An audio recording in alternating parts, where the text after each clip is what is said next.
먼 옛날 고구려라는 나라가 막 태어났을 무렵 그 나라의 왕 주몽에게는 세 아들이 있었다. 그 중에서도 주몽이 직접 낳은 아들은 유리왕이라는 인물이었다. 유리왕은 훗날 고구려의 왕위를 이어받게 되는데 이때 고구려에는 이미 주몽의 부인 소선호가 데리고 온 두 아들이 있었다. 그들이 바로 비류와 온조이다.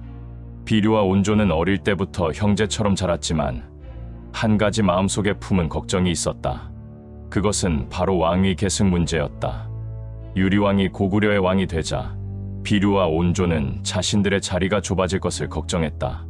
자신들이 고구려에서 인정받지 못한 채 살아야 할지 모른다는 불안감은 날이 갈수록 커져만 갔다. 그때 그들은 한 가지 결심을 하게 된다. 우리가 직접 나라를 세우자. 이 결심은 단순한 욕심이 아니라 새로운 터전에서 자신들만의 세상을 만들고 싶다는 강한 의지였다. 그렇게 해서 두 형제는 많은 사람들과 함께 남쪽으로 떠나게 된다. 이른바 남아이다. 그들은 마치 모험을 떠나는 장수들처럼 자신만의 나라를 만들기 위해 긴 여정을 시작하였다. 남아의 길은 순탄하지 않았다. 험한 산길을 넘고 물을 건너야 했고 먹을 것도 부족했다. 하지만 두 형제는 서로 힘을 모으며 사람들을 이끌었다. 이들은 새로운 땅을 찾아가며 지도를 그려가듯 매일 새로운 풍경을 마주했다. 어떤 날은 늪지대를 지나고 또 어떤 날은 드넓은 초원을 지났다. 그들은 바위 위에서 별을 보며 꿈을 키웠고 강을 건너며 의지를 다졌다. 그리고 마침내 한강 유역에 도달한 그들은 각기 다른 판단을 내리게 된다.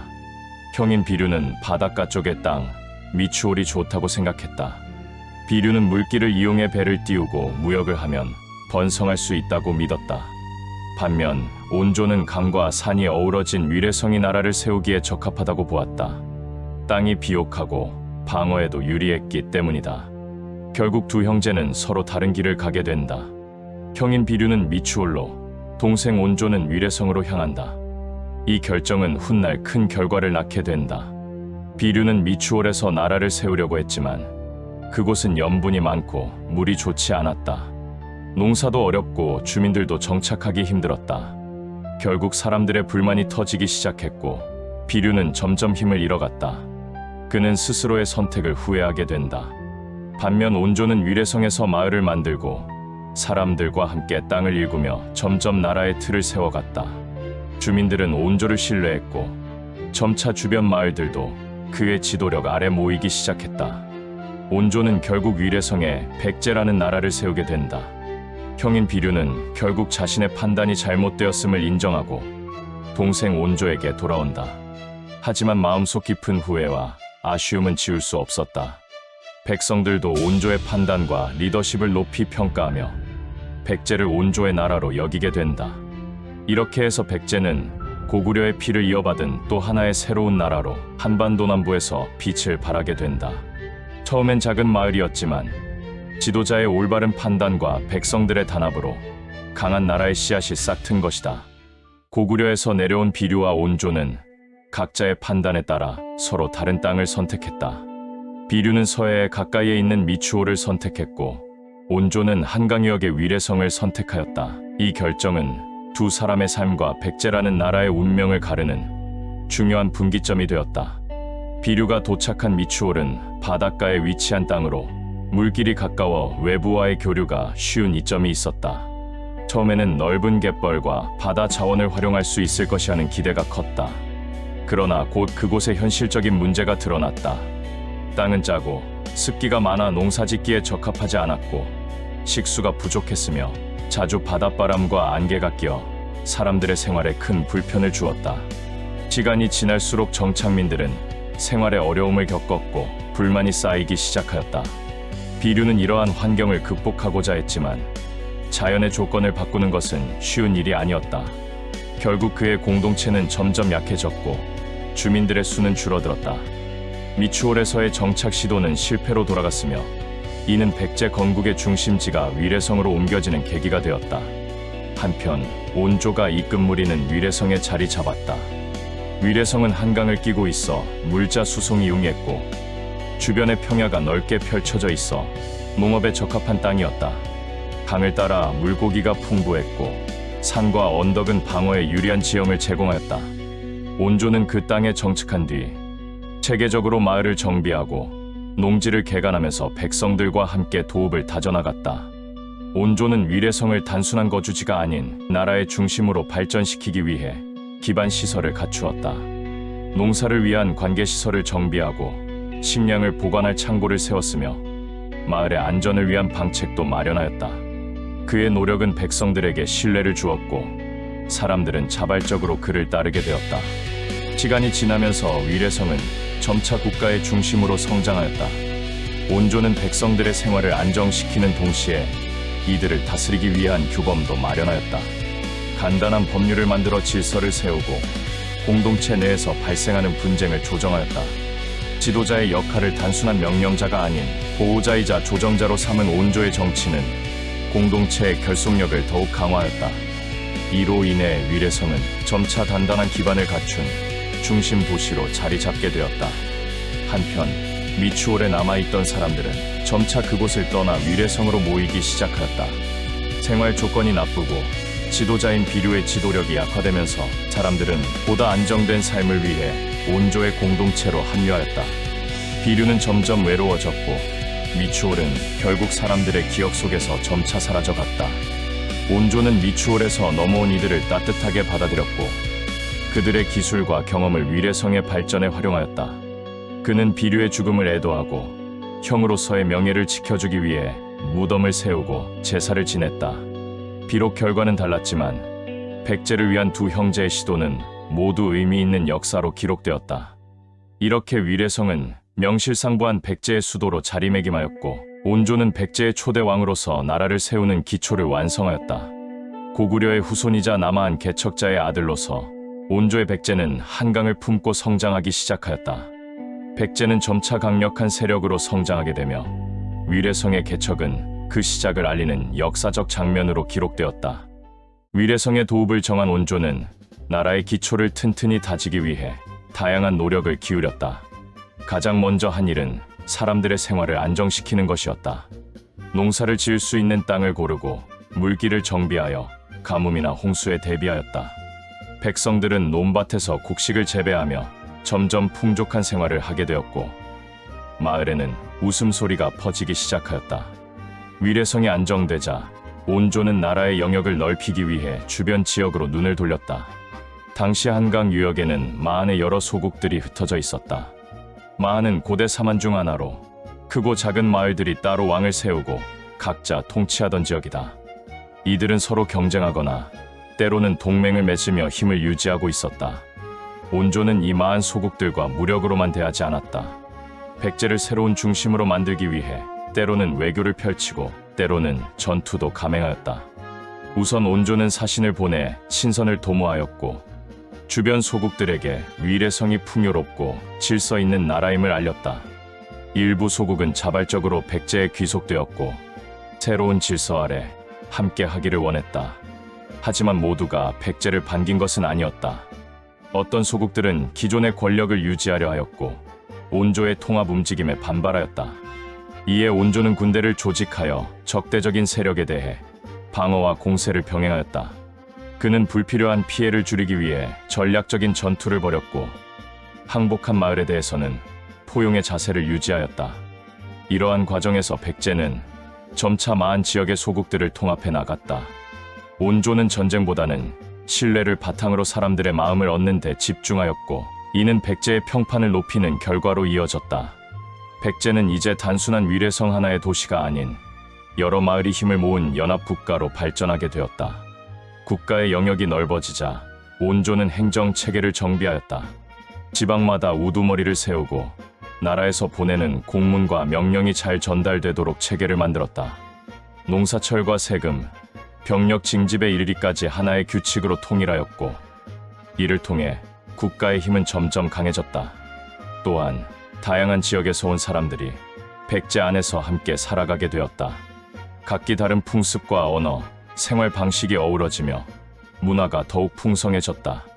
백제는 고구려의 후예라는 정체성을 바탕으로 하되 마한의 전통도 존중하며 새로운 문화를 만들어 나갔다. 한강 유역을 중심으로 성장한 백제는 교통의 이점을 크게 누렸다. 한강을 따라 배가 오가며 물자와 사람이 오갔고 주변에 소금, 철, 곡물 등이 위례성으로 모였다. 시장이 열리고 장사꾼들이 모여드는 가운데 백제는 경제적으로도 번영을 누리게 되었다. 온조는 이러한 번영을 더욱 확대하기 위해 도로를 정비하고 강을 따라 새로운 마을을 개척하였다. 주요 지점마다 창고와 병영을 설치하여 물자와 군사를 효율적으로 관리하였다. 이러한 인프라 구축은 훗날 백제가 삼국 중 하나로 자리 잡는 데 결정적인 기반이 되었다. 백제의 성장은 단순히 땅을 넓히는 데 그치지 않았다. 사람들의 삶을 안정시키고 다양한 문화를 받아들이며 하나의 나라로 결속해가는 과정이었다. 이 시기 온조의 지도력은 강력하면서도 유연했고 위례성에서 시작된 작은 나라는 점차 강력한 고대 국가로 발돋움하고 있었다. 이처럼 한강 유역 정착과 마한 소국의 병합은 백제가 단순한 지방 세력이 아니라 나라의 틀을 갖춘 국가로 성장하는 결정적인 단계였다. 온조의 백제는 이 과정을 통해 안정과 성장, 통합과 확장의 길을 걸어갔다. 그리고 백성들은 그 안에서 하나된 마음으로 나라를 세워나갔다. 위례성을 중심으로 나라의 틀을 다진 백제는 온조왕의 통치 아래 안정적인 출발을 하였다. 온조는 국가를 세우는 데서 멈추지 않고 그 나라가 오래도록 유지되기 위한 제도와 질서를 갖추는 데 힘을 쏟았다. 백성을 아끼고 나라의 기틀을 다지기 위해 노력한 온조는 백제의 초대 왕으로서 깊은 인상을 남기게 된다. 온조왕의 시기에는 전쟁보다는 정착과 내치에 집중하였다. 그는 각 마을의 지도자들을 설득하여 하나의 중심 아래로 모이게 하였고 세금과 법률을 일관되게 적용하였다. 농사를 지을 땅을 나누고 공동의 창고를 세우며 풍년과 흉년을 대비하였다. 이러한 제도는 백성들에게 신뢰를 심어주었고 나라에 대한 충성심을 높이는 데 큰 역할을 하였다. 또한 온조는 외부의 침입에 대비하기 위해 군사훈련도 꾸준히 이어갔다. 도읍 주위에는 방어용 성곽을 높이고 병사들을 훈련시켜 외적에 대비하였다. 위례성은 점점 강력한 수도로 성장하였고 주변 나라들은 백제를 경계하기 시작하였다. 온조왕은 오랜 통치를 이어가다 세상을 떠났고 백제는 점차 더 큰 나라로 나아갈 준비를 하게 되었다. 온조왕의 뒤를 이어 왕위에 오른 후계자들은 나라의 제도를 유지하고 강화하는 데 집중하였다. 그 중에서도 특별한 전환점을 맞이한 시기는 고이왕이 왕위에 오른 때였다.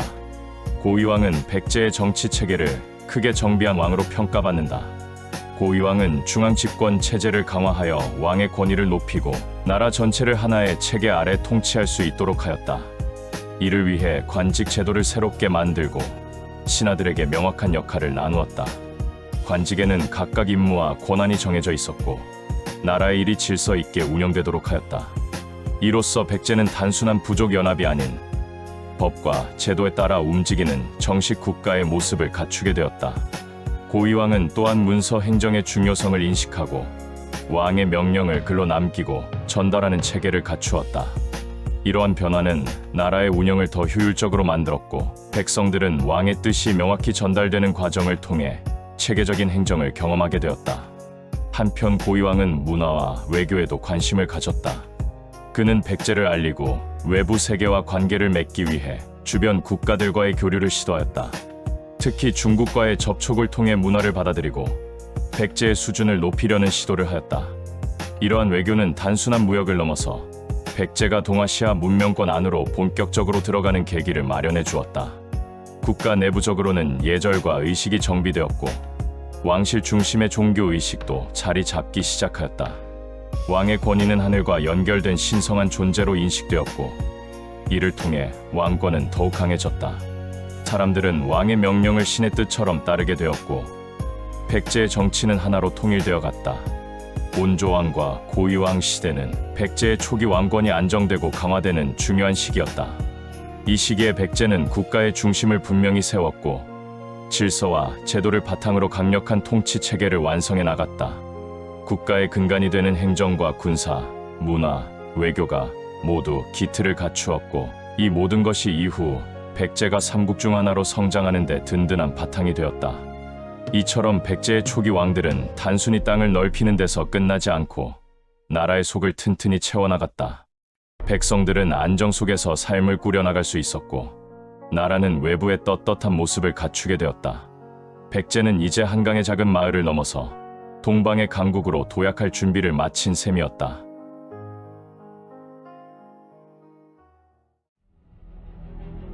한반도의 중심에 흐르는 한강은 예로부터 중요한 물길이었다. 물이 흐르는 곳엔 사람들이 모이고 마을이 생기며 문화가 꽃핀다.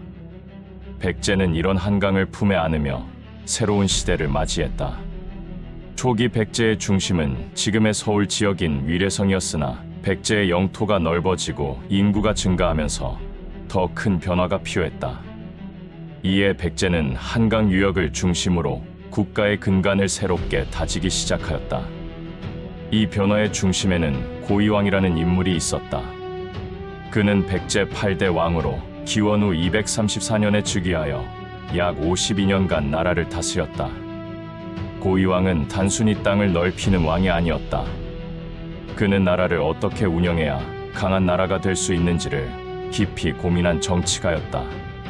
그의 통치 철학은 제도를 통한 통합이었다. 즉, 전쟁보다 중요한 것은 나라의 뿌리를 튼튼히 다지는 것이며 그 출발점은 수도의 확장과 한강 유역의 정비였다. 한강 유역은 전략적으로 매우 중요한 곳이었다. 북쪽으로는 고구려, 동쪽으로는 신라, 그리고 남쪽에는 마한의 여러 소국들이 자리하고 있었다. 백제가 이 지역을 차지하게 되면서 교통과 군사, 농업 등 모든 측면에서 이점이 생겼다. 한강은 단지 물길이 아니라 문화와 정보, 물자의 통로였고 백제는 이 중심지를 기반으로 삼아 점점 강력한 세력으로 성장해 나갔다. 고이왕은 수도 위례성을 강화하고 한강 일대를 체계적으로 관리하기 위해 새로운 행정제도를 도입했다. 지방의 유력 가문들을 하나로 묶어 왕 중심의 통치를 가능하게 하기 위해 중앙의 힘을 강화했고 이를 통해 다양한 부족들이 하나의 나라로 통합될 수 있도록 유도했다. 각 지방의 수장들에게는 왕의 명령을 따를 수 있는 권한을 부여하되 그것이 어디까지나 중앙의 법과 제도 아래에 있다는 점을 분명히 했다. 이러한 중앙 집권 체제의 초석은 백제 역사에서 매우 중요한 전환점이 되었다. 그 이전까지는 각 지방이 제각각 운영되었으나 고이왕 때부터는 왕이 직접 나라를 다스릴 수 있는 구조로 변화하기 시작했다. 오늘날 우리가 생각하는 국가의 틀은 이때부터 백제에서도 자리 잡기 시작한 것이다. 고이왕의 시대는 단지 정치적인 변화뿐 아니라 백성들의 삶에도 큰 영향을 주었다. 수도 주변의 도로가 정비되고 창고와 군사시설이 들어섰으며 물자를 보관하고 분배하는 체계도 생겨났다. 백성들은 자신들이 하나의 나라 안에서 살아가고 있다는 사실을 실감하게 되었고 이로 인해 더 큰 안정을 느낄 수 있었다. 백제는 이처럼 점차 국가로서의 틀을 완성해 나가고 있었다. 고이왕은 나라를 강하게 만들기 위해 반드시 필요한 것이 질서라고 생각했다. 백성이 많아지고 땅이 넓어질수록 그만큼 나라를 운영하는 데 필요한 기준과 규칙이 필요했다. 그래서 고이왕은 백제 최초의 법전인 율령을 만들었다. 율령은 오늘날의 헌법이나 형법처럼 나라의 규칙을 정리한 것이며 백성이 지켜야 할 법과 관리가 지켜야 할 절차 등을 명확히 기록한 것이다. 고이왕이 반포한 율령은 단순한 처벌 기준이 아니었다. 백성들이 안심하고 살아갈 수 있는 최소한의 기준이었고 억울함이 없도록 재판을 받을 수 있는 근거가 되었다. 이를 통해 고이왕은 왕의 권위를 세우는 동시에 백성의 신뢰도 얻을 수 있었다. 이런 법의 힘은 전쟁보다도 더 강한 힘을 발휘했다. 율령과 함께 고이왕이 시행한 또 하나의 중요한 제도는 관등제였다. 관등제는 나라를 다스리는 관리들을 체계적으로 정리한 제도이다. 예전에는 왕의 친척이나 부족의 우두머리가 관리가 되곤 했지만 고이왕은 능력과 자질을 기준으로 관리를 임명하고 그들에게 등급을 부여하였다. 백제의 관등제는 총 16단계로 나뉘어 있었고 최고위는 좌평이라 불렸다. 좌평은 오늘날의 장관에 해당하는 지위로 나라의 중요한 결정을 내리는 데 참여했다. 그 아래로 내신좌평, 병관좌평, 조정좌평 등 다양한 분야의 전문가들이 관리 체계를 구성하였다. 이 체계는 백제라는 나라가 더 이상 왕 개인의 나라가 아닌 제도와 법에 의해 운영되는 국가임을 보여주는 중요한 사례였다. 고위왕은 관등제 외에도 복색 제도를 도입하였다. 이는 각 등급별로 입는 옷의 색깔을 다르게 하여 누가 어떤 지위인지 쉽게 알 수 있게 만든 것이다. 이런 제도는 백제 사회에 명확한 위계 질서를 만들었고 행정 효율성을 높이는 데도 큰 도움이 되었다. 관등제와 율령의 도입은 단지 국가의 틀을 만드는 데 그치지 않았다. 백성들에게는 공정한 기회를 제공하고 정치의 투명성과 공공성을 강화하는 계기가 되었다. 고위왕은 능력이 있다면 누구나 나라의 일을 할 수 있다는 기준을 세웠고 그 기준은 후대 왕들에게도 계승되었다. 이처럼 고위왕이 만든 법과 제도는 이후 근초고왕, 침류왕, 성왕 등의 통치 기반이 되었고 백제를 강국으로 만드는 기틀이 되었다. 특히 신라와 고구려가 백제의 체제를 배우기 위해 율령과 관등제를 도입한 것을 보면 고위왕의 개혁이 얼마나 선진적이었는지를 알 수 있다. 고위왕은 내부의 질서를 다진 후 백제를 외부 세계로 확장하기 위한 외교 정책을 적극적으로 펼쳤다. 나라 안의 법과 제도가 정비되고 왕권이 강화되자 그는 백제가 더 이상 작은 지역의 부족 국가가 아니라 동아시아의 일원으로 나아가야 한다는 비전을 갖게 되었다. 이때부터 백제는 중국과 외와의 공식적인 외교 관계를 시작하였다. 먼저 고위왕은 중국의 삼국시대 중 가장 강력한 국가였던 위나라와의 외교에 나섰다. 위나라에 사신을 보내어 백제의 존재를 알리고 외교적인 교류를 시작한 것이다. 당시 중국은 한나라가 무너진 뒤 혼란스러운 시대였지만 여전히 동아시아의 문화와 정치의 중심지였다. 고위왕은 위나라와의 외교를 통해 백제가 문화적으로 선진국과 연결되어 있음을 보여주고자 했다. 백제는 위나라와의 외교를 통해 여러 선진 문물을 받아들였다. 특히 한자와 유교적 정치 이념, 철제 무기 제작 기술, 관료 제도 등은 백제의 국가 체계를 더욱 견고하게 만드는데 큰 영향을 주었다. 한강 유역을 중심으로 문물이 퍼지면서 백제는 단순한 정복국이 아닌 문명의 수용자이자 전달자로서의 위상을 갖게 되었다. 한편 고위왕은 외와의 관계도 적극적으로 추진하였다. 외는 당시 여러 소국으로 나뉘어 있었지만 백제와의 교류를 통해 점차 정치적인 통합이 이루어지고 있었다. 백제는 외에 사신을 보내 문화와 기술을 전파했고 외는 백제를 통해 한자의 사용법, 불교, 금속 가공 기술 등을 받아들였다. 백제와 외의 관계는 단순한 외교 이상의 의미를 가졌다. 백제는 외를 통해 자신의 문명을 전파하면서 동시에 외교적 영향력을 확대해 나갔다. 이러한 교류는 나중에 근초고왕, 근구수왕 시대에 더욱 활발해지며 백제가 동아시아의 문화업으로 자리 잡는 계기를 마련하였다. 특히 주목할 점은 백제가 외교를 단지 힘의 논리가 아닌 문화와 신뢰를 기반으로 전개하였다는 점이다. 고위왕은 선물과 예절, 학문과 기술이라는 소프트 파워를 바탕으로 다른 나라와 우호 관계를 맺었다. 이는 당시 고구려나 신라가 군사력 중심의 외교를 펼치던 것과 비교해 매우 진보된 전략이었다. 또한 백제는 외교를 통해 자국의 정치적 안정을 더욱 강화할 수 있었다. 중국과의 외교는 고위왕의 왕권에 정당성을 부여하였고 외와의 교류는 해상 무역의 기반을 마련해 경제적으로도 큰 이익을 가져왔다. 외교는 단순한 체면이나 명분이 아니라 실질적인 국가 운영의 중요한 축이 되었던 것이다. 이처럼 고위왕이 시작한 외교 정책은 백제를 단순한 반도국가에서 동아시아의 주요 국가로 성장시키는 발판이 되었다. 이후 백제는 지속적으로 중국과 외, 남방의 동남아시아 지역까지도 교류를 확대해 나갔고 백제가 동방의 문명 전달자로 불릴 수 있었던 것은 고이왕의 외교, 기반 덕분이었다.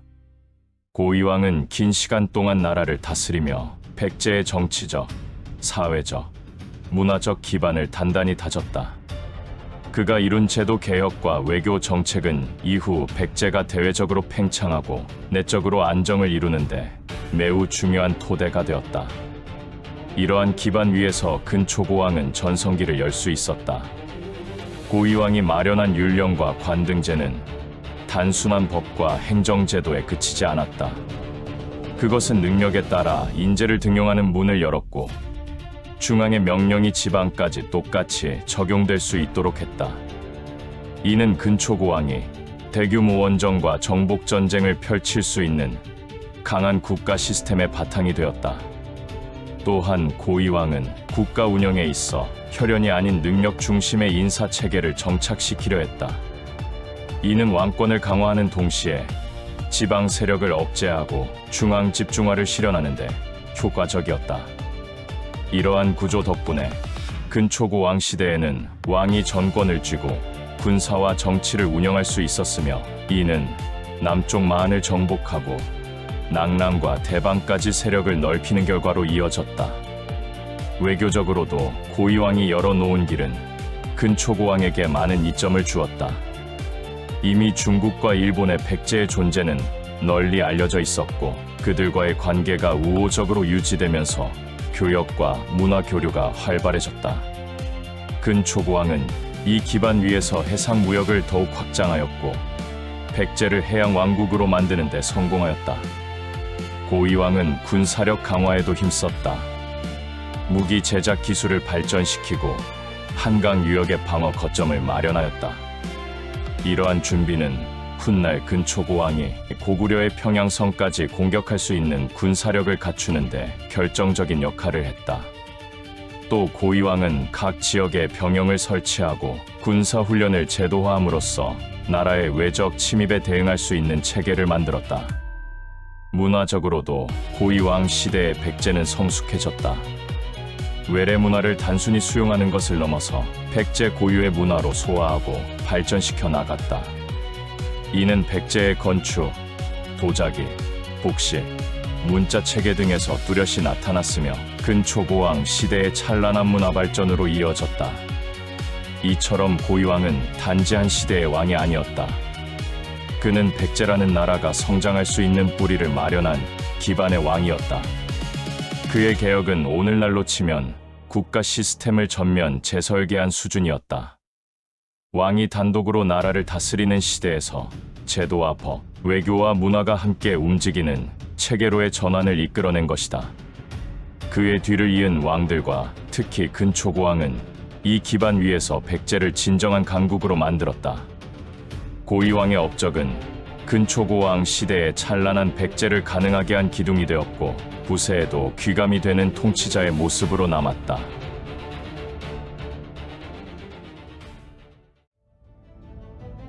서기 346년 한성 땅의 하늘은 고요했지만 그 속에서 역사는 조용히 솟구치고 있었다. 긴 세월 동안 백제는 생존을 위해 움직였다. 북쪽의 고구려, 남쪽의 마한, 그리고 바다 건너 외국까지 주변은 만만치 않았다. 하지만 바로 이 시기에 한 인물이 등장한다. 그의 이름은 근초고왕. 그가 왕좌에 오르던 순간 백제는 그저 살아남는 나라에서 세상을 향해 나아가는 나라로 변모하게 된다. 전성기의 문은 이렇게 열렸다. 근초고왕의 즉위는 단순한 왕의 교체가 아니었다. 백제는 이미 오랜 역사를 지닌 나라였지만 여러 제도가 아직 미완성이었고 귀족과 지방 세력의 힘이 여전히 강했다. 근초고왕은 이런 상태를 두고 볼 수 없었다. 그는 왕권을 강화하기 위해 가장 먼저 귀족들을 견제하는 데 집중했다. 대신 왕실 중심의 인재를 발탁하고 궁중 정치를 정비하며 중앙 집권 체계를 다져나갔다. 정치적인 변화는 곧 행정의 개혁으로 이어졌다. 근초고왕은 행정구역을 재편하여 지방에 대한 통제력을 높이고 세금과 조공 체계를 개편했다. 백성이 바친 곡식과 철물들이 제대로 왕실로 모이도록 시스템을 정비한 것이다. 이로 인해 왕실은 안정적인 재정을 바탕으로 더욱 강력한 통치를 이어갈 수 있었고, 백성들 또한 혼란 없는 생활을 누리게 되었다. 군사적인 개혁도 빼놓을 수 없다. 근초고왕은 기병 중심의 정예군을 양성하고 군사훈련을 강화하였다.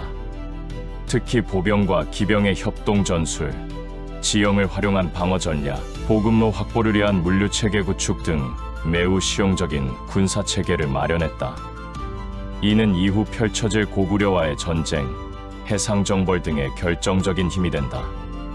근초고왕은 단지 힘만을 키운 것이 아니었다. 그는 문화의 중요성도 인식하고 있었다. 그는 학자들을 불러들여 백제의 역사서를 정리하게 하고 유교적 예법을 확립하여 왕실의 권위를 세웠다. 백제의 궁궐은 더욱 정교해졌고 사원과 탑이 세워지며 불교와 도교, 무속이 조화를 이루는 문화적 융합이 일어났다. 음악, 회화, 도자기, 건축 등 다양한 예술도 이 시기에 눈에 띄게 발전한다. 이렇듯 근초고왕은 칼과 붓을 동시에 다룰 줄 아는 군주였다. 그는 명확한 목표를 가지고 움직였고, 그 목표는 단지 자신의 권력을 지키는 데 있지 않았다. 그의 진짜 목표는 백제를 한반도와 동아시아 전체에서 중심이 되는 나라로 만들겠다는 것이었다. 근초고왕 명석조라는 비문에서는 그의 이러한 철학을 확인할 수 있다. 그 안에는 단지 전쟁의 승리만이 아닌 나라의 질서와 법, 그리고 장차 백제가 나아가야 할 방향이 담겨 있다. 이는 그가 단순한 무장이 아닌 이념을 가진 통치자였음을 보여준다. 근초고왕이 세운 이 기초는 이후 수십 년 동안 백제의 힘이 될 뿐 아니라 훗날 성왕과 무왕, 의자왕에 이르기까지 백제 왕권의 본질을 이루는 핵심이 되었다. 그는 나라를 단단히 다지고 외교의 문을 열었으며 군사를 정비했고 문화를 진흥했다. 한마디로 모든 방향에서 백제를 준비시킨 왕이었다. 그의 시대, 백제는 더 이상 한강의 작은 나라가 아니었다. 북쪽을 향해 칼을 겨누고 남쪽 바다를 향해 배를 띄우며 역사와 문명의 큰 강을 타고 나아갔다. 그리고 이 모든 시작은 바로 근초고왕, 그의 눈빛과 결단, 그리고 비전에서 비롯되었다. 근초고왕은 즉위 후 한성 중심의 통치 기반을 정비하자 곧바로 눈을 남쪽으로 돌렸다. 그가 주목한 곳은 사만 중 하나였던 마한. 마한은 백제의 기원지이기도 하지만 아직까지 완전히 통일되지 않은 복잡한 소국 연합이었다. 근초고왕은 이 지역을 백제의 품 안으로 완전히 끌어들이는 것이야말로 백제가 진정한 강국으로 거듭나는 핵심 열쇠라고 판단했다. 당시 마한은 수십 개의 소국들로 나뉘어 있었다. 이들은 각기 다른 수장, 풍습, 문화, 무장을 지니고 있었으며 백제에 대해 우호적인 부족도 있었지만 반발하는 세력도 많았다. 근초고왕은 이 지역을 단숨에 제압하기보다는 외교와 무력을 병행하는 전략을 택했다. 그는 먼저 유화책을 썼다. 친백제 성향의 소국들에게는 동맹을 맺고 혼인관계를 통해 혈연적 유대를 쌓았다. 이후 이를 기반으로 정치적 협력을 요청하며 자연스럽게 백제에 흡수되도록 만들었다. 그러나 이러한 방식에 반발하는 강성 세력에 대해서는 강력한 무력 진압을 단행했다. 이때 동원된 백제군은 근초고왕이 재정비한 정예군으로 빠르고 강한 기동력을 자랑했다. 마한 정복은 단지 군사적 승리에 그치지 않았다. 전투가 끝난 후 근초고왕은 반드시 해당 지역의 질서를 새롭게 구축하고 백제의 법과 행정 체계를 이식했다. 이를 통해 정복한 지역이 아니라 하나의 백제로 자리매김하도록 만들었다. 주민들에게는 농기구와 식량을 나누어 주고 새로운 벼슬과 교육 기회를 제공했다. 백제 백성이 되었다는 것은 단지 정치적인 의미뿐 아니라 새로운 질서 속에서 삶의 질이 나아진다는 것을 의미했다. 경제적으로도 마한 정복은 백제에 큰 이득이 되었다. 마한의 비옥한 평야와 강 유역은 대량의 곡물 생산을 가능케 했고, 이는 백제 수도의 식량 자립과 군량 확보에 결정적인 역할을 했다. 특히 금강 유역을 장악한 것은 이후 백제의 물류와 교역에서 매우 중요한 거점이 되었다. 문화적으로도 큰 융합이 일어났다. 마한 지역의 토착 기술자들은 백제의 도자기 제작과 금속 세공, 건축술에 큰 영향을 주었다. 또한 제사의례와 지역 신앙은 백제의 국가제도 안에서 흡수되어 하나의 문화로 통합되었다. 이는 후대의 백제가 단일한 문화권으로 인식되도록 만드는 데 결정적인 역할을 한다. 마한 정복은 또한 해상 진출의 발판이 되었다. 마한 남부의 해안 지역은 가야, 웨, 심지어 남중국과의 무역 항로로 연결되는 중요한 지점이었다. 근초고왕은 이곳에 군항을 세우고 해상 방어망을 구축하는 동시에 교역을 위한 선단도 준비했다. 바다로 향하는 백제의 항로는 이렇게 열리기 시작한 것이다. 결국 근초고왕은 마한이라는 복잡한 지역을 정치적 통합, 군사적 정복, 행정적 개혁, 문화적 융합이라는 네 갈래 방식으로 백제화하는 데 성공했다. 마한은 더 이상 경계 바깥의 미지의 땅이 아니라 백제라는 나라의 또 다른 심장이 되었다. 근초고왕은 남부 마한을 통합하면서 백제의 기틀을 다지고 있었지만, 진정한 강국이 되기 위해서는 반드시 넘어야 할 장애물이 하나 있었다. 바로 북방의 고구려였다. 고구려는 백제와 같은 부여계통의 국가로서 삼국 초기부터 경쟁과 갈등을 반복해왔다. 특히 고구려의 고국원왕은 백제의 성장의 위협을 느끼고 있었고, 때때로 한강 유역과 접경 지역에서의 충돌이 일어나기도 했다.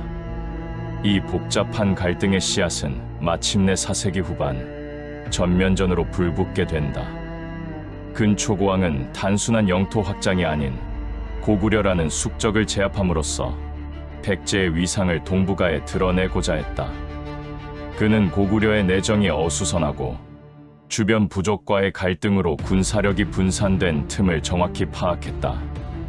그리고 준비된 정예병력과 보급 체계를 바탕으로 한 치밀한 전략을 수립했다. 이 전쟁은 단순한 전투의 나열이 아니라 근초고왕의 통치 철학과 전략 감각이 빛나는 역사적 사건이었다. 전쟁의 서막은 북진 작전으로 열렸다. 근초고왕은 기병 중심의 선봉대를 앞세워 고구려의 변방 성읍을 순차적으로 점령해 나갔다. 그는 병력의 이동 경로를 철저히 통제하고 각 지점의 보급소와 후방 지원을 마련하여 군의 피로도를 줄였다. 동시에 고구려 내부의 불만 세력과 연계하여 심리전을 펼치기도 했다. 백제군은 적의 군사적 대응보다 한 발 앞서 움직이며 고국원왕의 주력 부대를 수도 부근까지 유인하는 데 성공한다.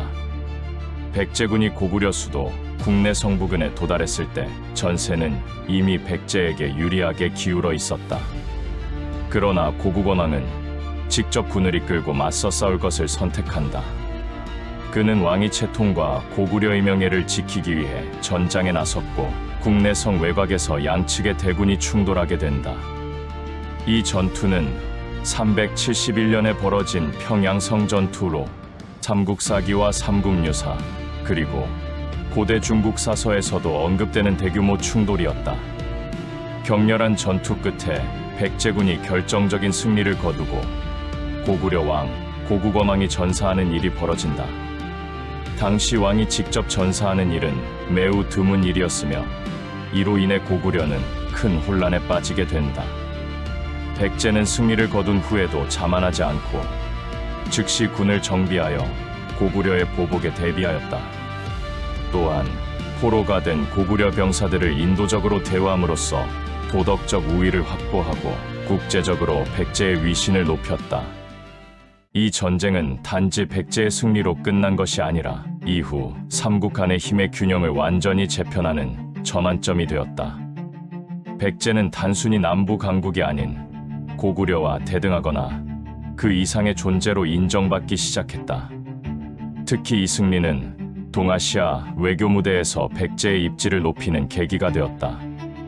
당시 중국 남조와의 교류에서 백제는 이제 명실상부한 고대 동아시아의 중견국으로 대우받았다. 전쟁 이후 근초고왕은 군사력 강화를 지속하는 동시에 대외적으로는 유화 정책을 병행했다. 고구려와의 전쟁으로 얻은 교훈은 단지 승리의 기쁨이 아닌 언제든 반격이 가능하다는 경계심을 심어주었기 때문이다. 그는 후속 세대를 위해 방어 체계를 확립하고 접경 지역의 방어성과 요새를 건설하였다. 또한 이 전쟁을 통해 백성들은 근초고왕을 더욱 신뢰하고 따르게 되었다. 왕이 단지 명령하는 존재가 아니라 앞에서 이끌고 보호하는 존재라는 인식이 강해졌고, 이는 왕권의 더욱 확고한 기반이 되었다. 결국 이 전쟁은 백제의 군사력과 외교력, 문화적 자부심을 하나로 응축시켜 전성기의 토대를 공고히 한 역사적 사건으로 자리매김한다. 근초고왕의 눈은 땅에서 멈추지 않았다. 그는 바다를 보았다. 그리고 바다는 단지 물길이 아니었다. 그것은 새로운 땅과 사람, 문물과 기술, 문화와 사상의 다리가 될 수 있는 가능성의 세계였다. 근초고왕은 이 가능성을 현실로 바꾸기 위해 과감하게 항로를 개척하고 해상 외교를 펼치기 시작한다. 이로써 백제는 단순한 내륙 강국이 아니라 해양 국가로 거듭나게 된다. 그의 첫 시선은 가까운 남쪽의 가야로 향했다. 가야는 철의 나라였다. 풍부한 철광과 뛰어난 재련 기술로 유명했던 이곳은 백제에게 군사력과 교역력, 양면에서 매우 매력적인 파트너였다. 근초고왕은 가야와의 관계를 단순한 경제적 이익에 그치지 않고 정치 외교적 협력 관계로 확장했다. 양국은 철과 곡물, 공예품을 교환하며 상호 의존적인 관계로 발전해 나갔다. 그 다음 근초고왕은 보다 먼 바다 너머의 외국, 지금의 일본 열도를 주목했다. 그는 사절단을 구성해 외국에 보냈고, 그 결과 백제와 외는 정기적으로 외교 사절을 교환하는 관계로 발전했다. 일본 서기에는 근초고왕의 사절이 외를 방문해 글, 불교, 음악, 무기기술 등을 전해주었다는 기록이 존재한다. 이 시기 백제는 단지 기술의 제공자였을 뿐 아니라 문명 전파자로서의 역할도 수행한 것이다. 외와의 교류는 단지 외교 문서와 선물의 교환에서 끝나지 않았다. 백제의 학자, 승려, 장인, 심지어 의사까지도 외로 건너가 현지의 문명 수준을 높이는 데 큰 기여를 했다. 이러한 교류는 양국의 문화 융합을 촉진하였고, 외국은 백제를 선진 문명의 뿌리로 인식하게 되었다. 근초고왕이 보낸 선물과 함께 도착한 한자의 지식, 종교의식, 건축기술은 외의 지배계층에게 큰 영향을 미쳤다. 근초고왕은 외교뿐만 아니라 해양 방어망 구축에도 힘썼다. 해안 요새를 강화하고 군함을 건조하며 백제의 해상력 자체를 강국 수준으로 끌어올렸다. 그는 항만 도시를 개발하여 상인과 외국 사절들이 편하게 왕래할 수 있도록 하였고, 무역을 통한 경제 성장을 유도했다. 백제는 이 시기 국제 무역의 중개지로 자리매김하며 중국 남조, 가야, 외를 잇는 삼각 외교의 중심에 서게 된다. 무역로를 통한 문화 교류도 활발했다. 백제의 도자기, 목공예품, 직물, 유리기술 등은 외와 가야에 큰 영향을 주었고, 반대로 그들의 지역 특산과 철기 문화는 백제의 생활에 스며들었다. 이는 단순한 물건의 교환이 아니라 삶의 방식과 생각의 변화까지 가져온 변화였다. 근초고왕은 이런 흐름을 인위적으로 통제하지 않고 자연스럽게 조화되도록 유도하였다. 특히 해상교류를 통해 백제는 새로운 종교와 사상을 받아들일 준비도 하게 된다. 불교가 백제에 유입된 초기의 흐름도 이 시기에 기반이 형성되었으며, 이후 백제는 불교 문화의 중심국으로 도약하게 된다. 이는 단지 종교의 도입이 아니라 백제의 정신세계와 예술 양식에 근본적인 변화를 가져온 계기였다. 근초고왕은 바다를 장벽이 아닌 다리로 본 왕이었다. 그는 땅에서 세우망권을 바다로 확장시키며 백제를 단단하고 넓은 나라로 만들었다. 그의 해상외교는 후대 성왕과 무령왕 시대까지 이어졌으며 백제가 해상 교류의 강국으로 자리매김하는 토대를 만들었다. 결국 그는 물 위에 백제의 깃발을 세웠고 그 깃발은 바람을 타고 한반도를 넘어 아시아로 퍼져갔다. 근초고왕의 통치는 단지 한 왕의 시대가 아니라 백제가 세상을 향해 당당히 나아간 전성기의 정점이었다.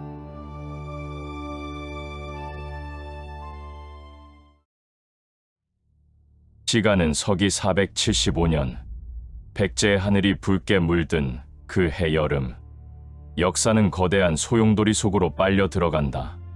백제의 오랜 중심지, 한성. 이곳은 단지 도읍이 아니라 백제라는 나라의 심장이었다. 한강을 중심으로 펼쳐진 평야와 풍부한 물자. 유리한 지정학적 위치는 백제가 번성하는 데 큰 역할을 하였다. 그러나 그 심장이 무너지던 날, 백제의 운명도 함께 흔들렸다. 이 모든 비극의 중심에는 고구려의 강력한 지도자 장수왕이 있었다. 그는 아버지 광개토대왕의 뜻을 이어받아 고구려를 더욱 강하게 만들고자 했다. 장수왕은 백제가 차지하고 있는 한강 유역이 매우 중요하다는 것을 알고 있었고 결국 이를 차지하기 위해 거대한 군사를 일으켰다. 한강 유역은 한반도의 허리이자 물류의 중심지였다. 이곳을 차지하면 남진 정책의 결정적 우위를 점할 수 있었고 동시에 남쪽의 신라와 백제를 압박할 수 있었다. 고구려는 수만 명에 달하는 정예 병력을 동원했다. 장수왕은 군사작전에서 뛰어난 전략가였다. 그는 강을 따라 진군하며 여러 백제의 성들을 순식간에 무너뜨렸다. 백제의 왕 계로왕은 이런 상황을 막기 위해 왕성 안에서 직접 군을 지휘했지만 역부족이었다. 고구려군의 공격은 마치 파도처럼 밀려들었고 백제군은 점점 후퇴할 수밖에 없었다. 결국 한성은 함락되었다. 고구려군은 왕성을 포위하고 성벽을 넘어 들이쳤다. 백제의 궁궐은 불타올랐고 많은 백성들이 죽거나 포로로 잡혔다. 계로왕은 포위된 궁전에서 끝까지 버티다 고구려군에게 포로로 잡혔고 이내 처형당하였다. 이는 백제 역사에서 가장 큰 치욕 중 하나로 기록되었다. 한성의 함락은 단지 수도 하나가 무너진 사건이 아니었다. 그것은 백제의 정체성, 백성들의 신뢰, 그리고 수백 년간 이어진 전통과 문화가 무너져 내리는 순간이었다. 백제는 중심을 잃었고 혼란에 빠졌다. 지방의 귀족들은 자신의 권력을 지키기 위해 각자의 이익을 챙기기 시작했고 나라 전체는 큰 위기 속으로 빠져들었다. 그러나 바로 그 절망의 순간 한 줄기 희망이 움트기 시작했다. 백제의 왕실 중 일부는 살아남았고 그들 중 문주왕이 새롭게 등장했다. 그는 백제의 마지막 희망이었다. 무너진 나라를 다시 일으켜 세워야 하는 중대한 사명이 그에게 맡겨졌다. 그리고 문주왕은 결단했다. 한성은 더 이상 우리를 지켜줄 수 없다. 새로운 도읍이 필요하다. 이 결정은 단지 물리적 이동을 뜻하는 것이 아니었다. 그것은 백제의 역사에서 다시 살아나기 위한 두 번째 창업과도 같은 사건이었다.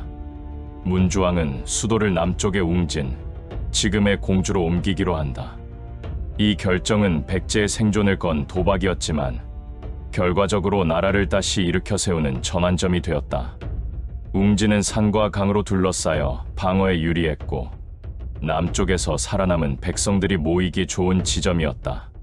그러나 그곳은 한성과 달리 아직 모든 것이 미비했다. 문주왕은 폐허가 된 백제를 안고 새로운 곳에서 새로운 백제를 다시 세우려 한다. 그리고 이 웅진 천도가 시작되면서 백제의 또 다른 역사가 흘러가기 시작한다. 서기 475년 한성이 고구려의 손에 무너지며 백제는 국가의 중심을 잃었다. 왕 계로왕이 전사한 뒤 백성들의 눈에는 절망과 혼란만이 가득했다. 도성은 불탔고 궁궐은 잿더미가 되었으며 수많은 사람들이 고구려의 포로가 되어 끌려갔다. 이처럼 피폐해진 나라를 바라보며 모두가 좌절할 때 백제 왕실의 생존자 문주왕이 침묵을 깨고 일어섰다. 문주왕은 왕실의 마지막 남은 희망이었다. 그는 고구려군이 물러난 틈을 타 살아남은 귀족들과 군사들, 그리고 일부 백성들을 모았다. 그리고 이들과 함께 한강 남쪽에서 빠르게 철수하며 백제의 새로운 중심지를 찾아 남쪽으로 향했다. 그의 눈에 들어온 곳은 충청도의 한적한 도시 웅진이었다. 웅진은 현재의 공주로 산과 강이 어우러진 천혜의 자연 요새였다. 북쪽에는 금강이 흐르고 서쪽에는 구불구불한 산줄기가 병풍처럼 펼쳐져 있었다. 이는 외세의 침략으로부터 도읍을 보호할 수 있는 지형이었다. 문주왕은 이곳에 새 나라의 뿌리를 내리기로 결심했다. 그것은 단순히 위치를 옮기는 일이 아니라 무너진 나라를 새롭게 짓는 재건의 의지였다. 웅진 천도는 말처럼 쉬운 일이 아니었다. 한성에 비해 도시 규모는 작고 정치적 기반도 약했다. 백제의 고위 귀족들 중 일부는 여전히 한성에 대한 미련을 버리지 못하고 있었고, 새로운 도읍에 불만을 품은 세력도 존재했다. 문주왕은 이들을 다독이면서도 강한 결단력으로 질서를 다시 세우려 노력했다. 그는 먼저 왕실 권위를 회복하고자 했다. 산산조각난 백제의 중심을 다시 붙들기 위해 국왕의 존재감을 강화하려 한 것이다. 문주왕은 백성들에게 새로운 희망을 주기 위해 직접 민가를 방문하고 관청을 재정비하였으며 국고를 털어 흩어진 백성들을 돕는 데 사용하였다. 농지와 재산을 잃은 이들에게 땅을 다시 나눠주고 집을 잃은 이들에게는 목재와 인력을 제공했다. 이는 왕이 단지 권력을 지닌 존재가 아니라 백성의 삶을 책임지는 인물임을 알리려는 정치적 행보였다.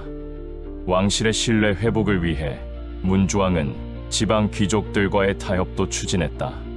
각 지방의 호족들에게 일정한 자치를 허용하되 백제 중앙 정부의 충성을 맹세하도록 하였다. 이 과정에서 그는 이해를 바탕으로 한 중앙 집권을 실현하고자 했다. 권력을 혼자 독점하지 않되 국가 질서는 무너지지 않도록 경계하며 균형을 잡았다. 군사적으로도 백제는 다시 무장을 갖춰야 했다. 한성 함락 이후 많은 병력이 전사하거나 분산되었기 때문에 새로운 병사들을 모집하고 무기를 제작해야 했다. 문주왕은 금강하류의 평야 지역에 군사기지를 설치하고 주변 마을의 청년들을 징집하였다. 그리고 한성과는 달리 산성과 수성 중심의 방어 전략을 마련하였다. 이는 웅진의 지형적 특성을 적극 활용한 결과였다. 문화적으로도 회복이 필요했다. 궁궐은 임시로 목조 건물로 지어졌고 행정관청은 흙벽돌로 만들어진 건물에서 운영되었다. 관리는 한성 시대의 제도를 그대로 따르되 상황에 맞게 단순화시켜 효율을 높였다. 백성들에게는 정기적으로 노역이 아닌 자율적인 협력을 유도했고 이 과정에서 백성의 나라라는 인식을 심으려 노력하였다. 그러나 웅진 시대 초기는 여전히 불안정했다. 고구려의 위협은 여전했고 백제 내부의 귀족들도 하나로 뭉치지 못한 채 각자의 이해관계를 쫓았다. 이로 인해 문주왕은 끊임없이 정적들의 견제를 받아야 했고 국정을 수행하는 데에도 많은 제약이 따랐다. 정치적으로 혼란한 상황 속에서 그는 끝내 암살당하는 비운을 맞이하게 된다. 문주왕의 죽음은 다시 한번 백제 사회에 큰 충격을 안겼지만 그가 남긴 유산은 분명했다. 한성이 불타고 나라가 무너진 직후 아무것도 없는 땅에서 다시 백제를 일으켜 세운 인물. 비록 그의 시대는 짧았지만 웅진은 그 덕분에 새로운 수도로 자리 잡았고 후대의 왕들은 이 기반 위에서 다시 나라를 일으킬 수 있었다. 그의 결단과 노력은 단순히 도읍을 옮긴 것 이상의 의미를 가진다. 그것은 백제라는 나라가 단순한 땅이 아니라 사람들의 뜻과 의지로 다시 살아날 수 있다는 역사적 증거였다. 폐허 속에서도 희망의 불씨를 피우려 했던 문주왕의 이름은 이후 백제의 역사 속에서 재건의 왕으로 오랫동안 회자되게 된다. 이제 백제는 웅진이라는 새로운 무대 위에서 다시 서기 위한 또 다른 도전을 준비한다. 웅진으로 천도한 이후에 백제는 과거의 영광을 되찾기 위한 치열한 몸부림을 시작했다. 그러나 한성이 무너진 이후의 현실은 냉혹했다. 국토는 북쪽에서 고구려의 위협에 노출되어 있었고 남쪽에서는 가야와 외의 움직임 또한 경계해야 했다. 이러한 가운데 백제가 다시 살아나기 위해 가장 먼저 해야 할 일은 단 하나였다. 바로 외교였다. 그리고 그 중심에 신라라는 이웃 국가가 있었다. 한성 시대 백제와 신라는 오랫동안 경쟁 관계에 있었다. 서로 강한 영향력을 행사하려고 했고 여러 차례 충돌도 겪었다. 그러나 고구려가 한성을 함락하고 남쪽으로 세력을 확대하려 하자 신라와 백제는 더 이상 싸움만 할 수 없는 상황에 놓였다. 공통의 위협은 오래된 적도 손을 맞잡게 만드는 법이다. 양국은 서로의 존재가 생존의 열쇠가 될 수 있다는 것을 깨닫기 시작했다. 신라 역시 고구려의 위협을 실감하고 있었다. 장수왕은 백제를 정복한 여세를 몰아 신라 국경을 압박했고 신라는 더 이상 단독으로 고구려의 남진을 막을 수 없다는 판단을 내렸다. 이런 배경 속에서 백제와 신라 사이에 역사상 중요한 정치적 전환점이 발생한다. 바로 나제동맹이라 불리는 전략적 연합이다. 이 동맹은 단지 형식적인 협약이 아니었다. 양국은 군사적으로, 외교적으로 긴밀히 협력하기로 했다. 백제는 신라에게 공주를 시집 보냈고 혼인 외교를 통해 두 나라의 왕실을 연결했다. 이 혼인은 백제의 문주왕과 신라의 소지마립간 사이에서 이루어진 것으로 단순한 결혼 이상의 의미를 지녔다. 그것은 운명을 공유한 두 나라의 결속 선언이었다. 이러한 동맹은 바로 실천에 옮겨졌다. 고구려의 남진을 견제하기 위해 양국은 연합군을 조직하여 방어선을 구축했다. 백제는 주로 서쪽 전선을 담당하고 신라는 동쪽 경계를 지키며 상호방어 체계를 강화했다. 백제는 외교적으로도 신라와의 결속을 대내외적으로 강조하며 고립된 상태에서 벗어나려 했다.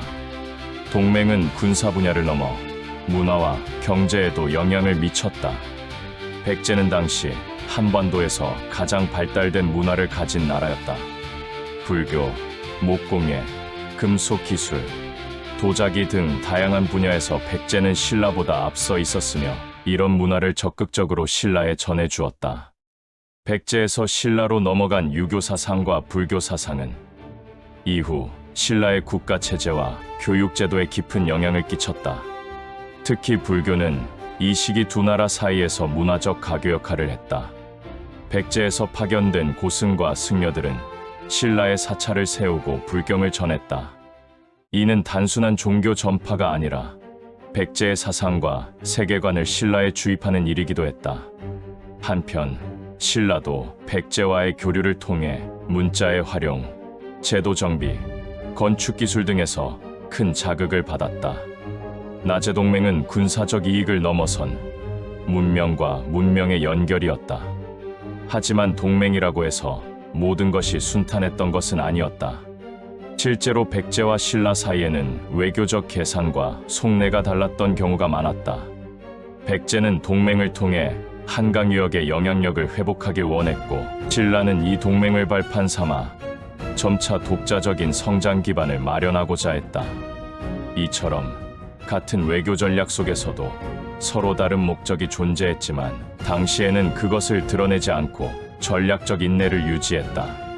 동맹 이후에도 백제는 외와의 외교를 계속 이어나갔다. 외는 지금의 일본 열도로 백제와는 오랜 외교적 관계를 유지하고 있었다. 백제는 외와의 관계를 이용해 국제적 고립을 돌파하고자 했다. 당시 외는 백제의 선진 문화를 받아들이는데 큰 관심을 가졌으며 백제는 그에 대한 대가로 군사적 지원과 자원을 받기도 했다. 백제의 왕족과 학자들이 외로 파견되어 교육과 문화 교류를 이어갔고 외는 백제를 통해 대륙의 문물을 간접적으로 체득할 수 있었다. 백제는 이러한 유연한 외교 전략을 통해 다방면에서 생존 기반을 다져나갔다. 고구려와 정면 충돌을 피하면서도 신라와의 동맹을 통해 군사적 안전망을 확보하고 외와의 문화 교류를 통해 후방을 탄탄히 하였다. 삼각 외교 전략은 백제가 단순히 살아남기 위해 몸부림친 흔적이 아니라 당시의 국제 질서 속에서 가장 효과적인 생존 기술이자 주권 수호의 방법이었다. 이 모든 과정은 백제가 웅진이라는 새로운 수도에서 다시 나라를 일으키는 데 결정적인 기반이 되었다. 외교는 단순히 다른 나라와 좋은 관계를 맺는 것이 아니었다. 그것은 전쟁 없이 국토를 지키고 문화를 확산시키며 백성의 생명을 보호하는 가장 강력한 도구였다. 이 시기 백제는 과거의 군사 강국 이미지에서 벗어나 외교를 통해 스스로를 재창조하는 데 성공한 것이다. 이후 등장하는 무령왕은 바로 이 튼튼한 외교적 기반 위에서 국력을 회복하고 문화 부흥을 이끄는 인물이 된다. 그는 백제 역사에서 다시금 전성기를 열기 위한 결정적인 인물이며 웅진 시대의 진정한 절정기를 상징한다. 불타버린 한성과 침묵의 웅진을 지나 백제는 오랜 시련의 터널 속에서 새로운 아침을 맞이했다. 그 새벽의 이름은 무령왕이었다. 백제 25대 왕 무령왕은 기묘한 침묵과 함께 왕위에 올랐지만 그의 치세는 결코 조용하지 않았다. 그는 쇠락하던 나라의 숨결을 되살리고 바위처럼 단단한 왕권을 구축하며 다시 한번 백제를 동아시아 중심에 우뚝 세운 인물이었다. 무령왕의 이름은 비유왕의 아들 사마였으며 젊은 시절부터 풍부한 학식과 넓은 시야를 갖춘 인물로 알려졌다. 그가 왕위에 오른 것은 문조왕과 동성왕 이후로 백제의 왕권이 여전히 취약한 시기였다. 귀족 세력이 강해졌고 지방 호족들이 독자적으로 움직이려는 움직임도 많았다. 그러나 무령왕은 외유내강의 성품과 치밀한 전략으로 이러한 난관을 돌파해 나갔다. 그는 즉위 후 가장 먼저 왕권을 강화하는 데 집중하였다. 백제는 한성 시대 이후 여러 차례 왕권이 약화되어 왔고 이는 곧 국정의 불안정으로 이어졌다. 무령왕은 중앙의 정치 조직을 정비하고 관료 체계를 재정립하였다. 특히 문조왕과 동성왕 시대에 느슨해진 지방 통제를 강화하고자 각 지역의 지방장관에 해당하는 파견관리 제도를 강화하였다. 이를 통해 귀족들의 권한을 일정 수준 제한하고 왕실의 영향력을 확장했다. 무령왕은 또한 백성들의 삶을 안정시키는 데도 각별히 신경을 썼다. 그는 농민들에게 경작지를 넉넉히 나누어 주었고 불필요한 조세와 부역을 줄여주는 정책을 펼쳤다. 백성들의 지지를 받는 국왕은 흔들리지 않는 법. 그는 민심의 바다를 항해하는 배의 선장으로서 물결을 다독이며 전진했다. 이 시기에 백제는 문화적으로도 놀라운 부흥기를 맞는다. 웅진이라는 새로운 수도는 비록 크지 않았지만 무령왕은 이곳을 문화의 수도로 만들어가고자 했다. 그는 중국 남조와 활발한 외교를 펼치며 선진 문물을 대거 수입하였다. 특히 양나라와의 관계는 매우 깊었으며 이를 통해 선진 불교 사상, 건축 기술, 도자기 및 청동 기술 등을 받아들였다. 백제의 문물은 더욱 세련되고 정교해졌고 국가는 그 문화적 힘으로 다시 빛나기 시작했다. 무령왕의 대외 외교는 단순한 외교 이상의 전략이었다. 그는 중국 남조의 왕들에게 예물을 보내며 백제의 존재를 적극적으로 알렸고 이에 따라 남조 세계 안에서 백제는 문명국으로 인정받게 된다. 동시에 외국과의 교류도 더욱 활발해졌다. 무령왕은 학자와 장인들을 외에 파견하여 백제의 기술과 문화를 전파하였고 이는 외국의 정치문화 발전에 큰 영향을 주었다. 이러한 국제적 위상은 백제라는 나라를 단순한 한반도 국가가 아닌 동아시아 문명의 가교로 자리매김하게 만들었다.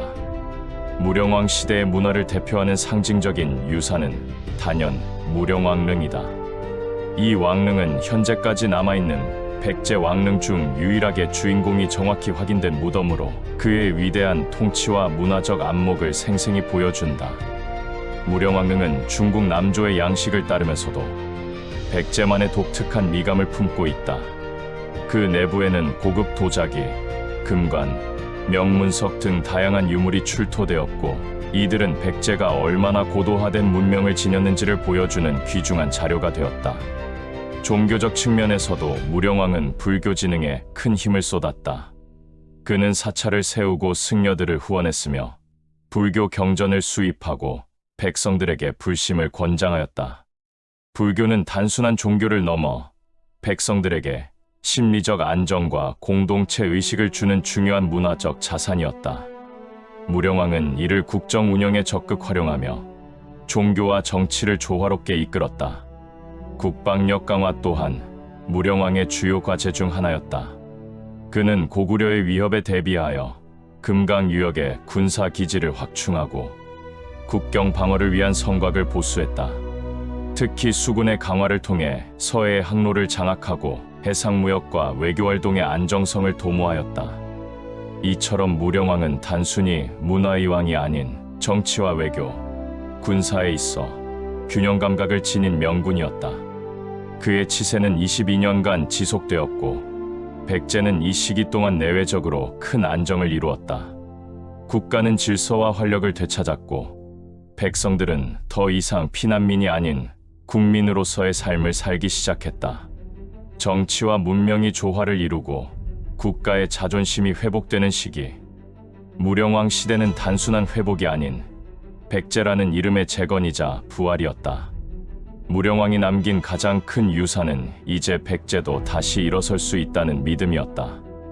웅지는 이제 더 이상 피난처가 아니라 왕도로서의 위엄을 갖추게 되었고 백제는 다시 삼국의 주도권 경쟁 속으로 진입할 준비를 마쳤다. 이후 무령왕의 뒤를 이은 성왕은 이 기반 위에서 수도를 사비로 옮기고 백제의 제2의 전성기를 향해 나아가게 된다.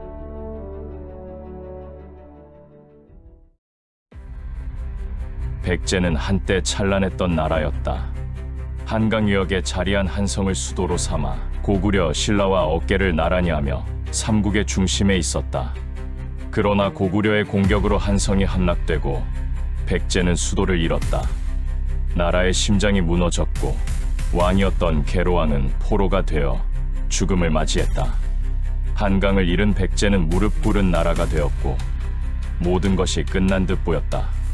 그러나 백제는 쉽게 사라지지 않았다. 문조왕은 살아남은 귀족들과 백성들을 이끌고 남쪽으로 내려가 웅진의 새 수도를 세웠다. 이곳은 방어에 유리한 지형이었고 일시적인 안정을 가져다 주었다. 하지만 웅진은 백제가 다시 일어서기엔 부족한 땅이었다. 협소한 지형, 정치적 분열, 외교적 고립이 웅진 시대를 뒤덮고 있었다. 왕권은 약했고 귀족들은 서로 다투었으며 백성들은 혼란 속에서 하루하루를 살아내고 있었다. 이런 상황에서 나타난 인물이 바로 성왕이다. 백제 제26대 왕인 그는 위기를 극복하고 새로운 백제를 만들고자 했다. 성왕은 먼저 수도를 옮기기로 결심했다. 그는 기존의 수도였던 웅진이 지닌 한계를 명확히 인식하고 있었으며 새로운 백제를 꿈꾸기 위해선 더 넓고 발전된 도시가 필요했다. 그리하여 그는 사비를 새 수도로 정했다. 사비는 금강이 흐르고 넓은 평야가 펼쳐진 비옥한 땅이었다. 농사가 잘 되고 물류도 편리하며 고대부터 부여의 문화가 숨쉬는 역사의 고장이었다. 무엇보다 방어와 행정, 경제를 고루 아우를 수 있는 중심지였다. 사비 천도는 단순한 도시 이동이 아니었다. 성왕은 이를 새로운 백제 건국이라 불러도 좋을 만큼 국가의 체계를 완전히 바꾸려 했다. 수도 이전과 함께 그는 국호에도 손을 댔다. 고구려가 자신을 부여의 후계로 주장하자 성왕은 이에 대응하여 국호를 남부여라 고쳤다. 백제가 고구려와 함께 고대 부여의 정통을 잇는 나라임을 선언한 것이다. 이는 백제인의 자긍심을 되살리고 국가 정체성을 강화하는 조치였다. 성왕은 사비의 왕궁을 짓고 정비된 도로망과 배우지, 관청과 사찰, 시장과 주거지를 체계적으로 배치했다. 왕권 중심의 중앙 집권 체제를 구축하기 위해 지방 제후들에게 나눠주었던 권력을 거둬들였다. 각 지역에는 왕이 직접 임명한 관리들을 파견해 왕의 명령이 전국에 고르게 전달되도록 했다. 문화적으로도 성왕 시대는 눈부셨다. 불교를 국가 정신의 핵심으로 삼고 사찰을 세우며 승려들을 교육했다. 특히 인도와 중국에서 온 승려들을 적극 초청하여 불경을 번역하고 사상의 깊이를 더했다. 건축, 미술, 조각 등에서도 뛰어난 예술품들이 만들어졌고 사비는 정치와 문화의 중심지로 자리 잡았다. 사비 천도는 백제가 다시 한번 삼국의 경쟁 속에서 중심에 서기 위한 시도였다. 고구려와 신라 사이에서 치열한 외교와 전쟁이 오갔지만 사비의 힘은 점점 강해지고 있었다. 성왕은 말한다. 이제 백제는 다시 태어났다. 그것은 허황된 말이 아니었다. 사비의 새벽은 희망과 개혁의 빛으로 물들고 있었고 백제는 새로운 황금기를 향해 나아가고 있었다. 사비로 천도한 성왕은 백제 재건의 큰 틀을 완성한 후 오랜 시간 가슴에 품고 있던 수건을 이루기 위한 두 번째 대업에 나섰다. 그것은 바로 한강 유역을 다시 되찾는 것이었다. 한강은 백제에게 단순한 물줄기가 아니었다. 그것은 곧 백제의 정체성과 같았다. 그곳은 백제의 첫 번째 수도였던 한성이 있었던 자리이며 백제 문명이 꽃피운 성지였다. 이 땅을 잃고부터 백제는 내리막길을 걸었다. 따라서 성왕에게 있어 한강을 되찾는다는 것은 잃어버린 영광을 되찾는 일이자 민족의 정기를 회복하는 일과도 같았다. 하지만 한강은 이미 고구려의 손에 있었다. 장수왕이 대대적인 남하 정책을 펴며 백제의 한성을 공격해 빼앗은 이후 고구려는 한강 유역을 전략적 요충지로 삼고 강력한 군사력을 배치했다. 백제가 단독으로 고구려를 상대로 다시 이 땅을 되찾기란 불가능에 가까웠다. 오랜 세월이 흘렀고 고구려는 여전히 북방의 강대한 군사국가였다. 성왕은 냉정히 현실을 바라보았다. 혼자서는 안 된다. 누군가의 힘을 빌려야 했다. 그래서 그가 주목한 것은 신라였다. 신라는 백제와 마찬가지로 삼국 중 하나였지만 그 당시만 해도 고구려와 백제보다 한 수 아래로 평가되었다. 그러나 조심스럽고 끈기 있는 신라는 내부 개혁을 통해 점차 힘을 키워가고 있었고 특히 진흥왕이 즉위한 이후로는 국력 신장에 박차를 가하고 있었다. 성왕은 이 점에 주목했다. 고구려가 남하를 멈추지 않는 이상 언젠가는 신라도 고구려의 공격 대상이 될 수밖에 없다는 점을 설득의 근거로 삼았다. 성왕은 사신을 신라로 보냈다. 그 사신은 사비의 국력을 설명하며 고구려를 상대로 두 나라가 연합하면 큰 성과를 낼 수 있음을 설파했다. 진흥왕도 깊은 고민 끝에 이 제안을 받아들였다. 진흥왕은 젊고 야심찬 군주였으며 고구려의 남하를 경계하고 있었고 새로운 기회를 엿보고 있었다. 무엇보다 한강 유역이 주는 군사적, 경제적 이익은 신라에게도 매우 매력적인 조건이었다. 두 나라는 마침내 동맹을 맺었다. 이는 고구려를 견제하기 위한 남방연합의 출범이자 삼국 간 권력 균형의 새로운 흐름이었다. 동맹의 내용은 명확했다. 백제와 신라가 동시에 고구려를 공격하여 한강 유역을 빼앗고 이를 일정하게 분할한다는 것이었다. 백제는 옛 산성 지역을 포함한 하류 지역을 냈고 신라는 상류 지역을 차지하기로 하였다. 551년 백제와 신라는 각자 군대를 출병시켰다. 백제군은 서쪽에서 고구려군을 압박했고 신라군은 동쪽에서 진격했다.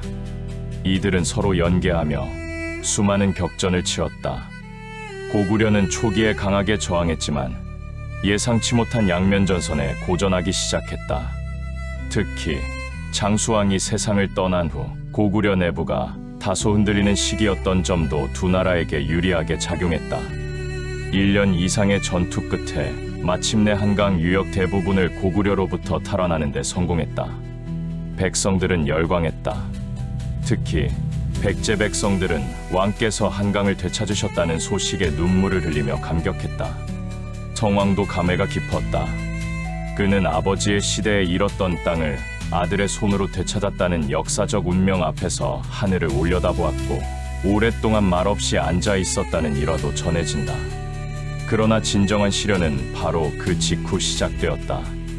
신라는 약속을 지키지 않았다. 전쟁이 끝난 직후 신라군은 한강 상류에서 움직임을 멈추지 않고 급기야 백제가 차지하려 했던 하류 지역까지 진격해 점령해버렸다. 그들은 백제군에게 철수를 명령하고 강을 가로질러 진격하며 백제의 영토를 잠식해 들어왔다. 성왕은 급히 항해 사절을 보내고 진흥왕에게 연합의 신의를 상기시켰지만 신라의 반응은 냉담했다. 진흥왕은 전쟁은 승자가 결과를 정한다는 말로 상황을 일축했다. 그해 진흥왕은 자신이 확보한 한강 전역을 신라 영토로 확정짓기 위해 순수비를 세웠다. 이 비석은 신라가 한강 유역을 차지했다는 사실을 역사에 남기기 위한 상징물이었다. 그 순간 백제는 엄청난 배신을 경험했다. 동맹의 대가는 승리의 나눔이 아닌 상실과 분노였다. 자비의 궁궐은 다시 침묵에 잠겼다. 성왕의 얼굴은 싸늘하게 굳었고 대신들의 회의장은 격정과 혼란으로 가득 찼다. 신라의 기습은 단순한 영토 분쟁 이상의 의미를 지녔다. 백제는 단순히 땅을 잃은 것이 아니라 민심을 잃고 왕권의 신뢰까지 흔들렸다. 성왕을 따르던 젊은 귀족들 사이에서도 과연 왕의 판단이 옳았는가라는 의심이 퍼지기 시작했다. 연합은 백제의 수건 해결 수단이었지만 결과적으로 신라라는 늑대를 안으로 들인 셈이 되었다. 이후 성왕은 여러 차례 신라를 압박하며 외교적 해결을 시도했지만 신라는 철벽 같은 태도로 일관했다. 더 이상 협상은 없었다. 성왕은 결국 결단을 내렸다. 이제는 말이 아니라 칼로 말할 때다. 그는 전군의 명을 내리고 신라를 향해 복수를 준비하기 시작했다. 성왕의 마지막 전쟁이 서서히 다가오고 있었다. 554년 백제 사비성의 하늘은 무거운 침묵에 잠겨 있었다. 성왕은 더 이상 말로는 해결할 수 없다는 것을 지난 세 해 동안 뼈저리게 체험했다. 신라와의 연합은 실패로 끝났고 오히려 백제는 가장 아픈 상처를 입었다. 백제 백성들은 한강을 되찾았다는 기쁨이 채 식기도 전에 신라가 그 땅을 가로채는 장면을 지켜보아야 했다. 그것은 단지 땅을 잃은 것이 아니었다. 성왕의 통치 명분이 흔들렸고 왕에 대한 민심도 동요하기 시작했다.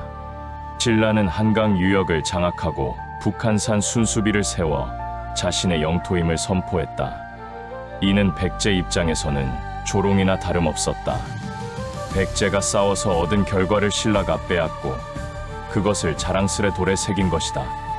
성왕의 자존심은 땅에 떨어졌고 백제 조정은 분노와 수치심으로 들끓었다.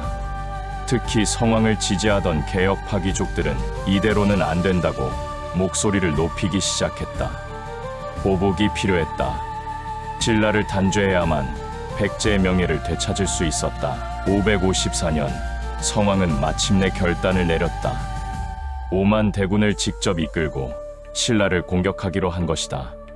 당시 고대 국가에서 왕이 친정을 하는 일은 흔치 않은 일이었다. 이는 그만큼 이번 전쟁이 성왕에게 얼마나 절박했는지를 보여준다.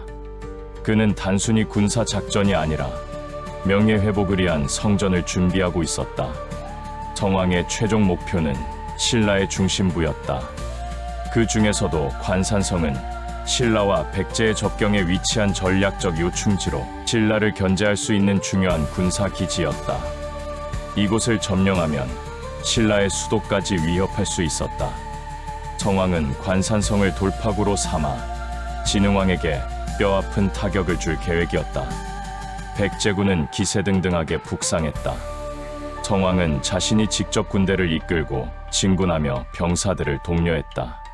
사비성에서 출정한 성왕의 가마에는 나라의 깃발이 휘날렸고 병사들은 왕의 목소리에 호응하며 일제히 전진했다.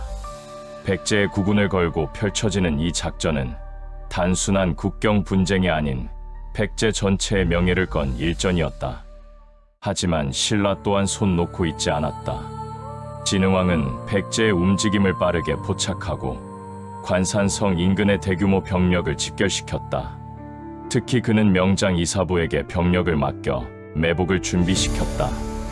이사부는 전략에 능한 인물로 백제군의 전술을 분석하고 길목마다 함정을 설치했다. 성왕은 이런 준비를 알지 못한 채 관산성 근처까지 깊숙이 진군했다. 전투는 급격히 전개되었다. 백제군은 관산성 부근의 협곡지대를 지나던 중 신라군의 매복에 걸렸다. 산과 강 사이의 좁은 지형은 백제군에게 불리하게 작용했고 병력의 이동도 제한되었다. 신라군은 높은 지대에서 일제히 화살과 돌을 퍼부었고 백제군은 큰 혼란에 빠졌다. 퇴로는 이미 차단되었고 백제 군대는 사방에서 포위당했다. 정왕은 위기의 상황 속에서도 침착함을 유지하려 애썼다. 그는 군사들에게 결코 물러서지 말라고 명령하며 자신이 있는 가마를 전방으로 이동시켰다. 그러나 그 순간 성왕을 호위하던 군사들이 무너졌다.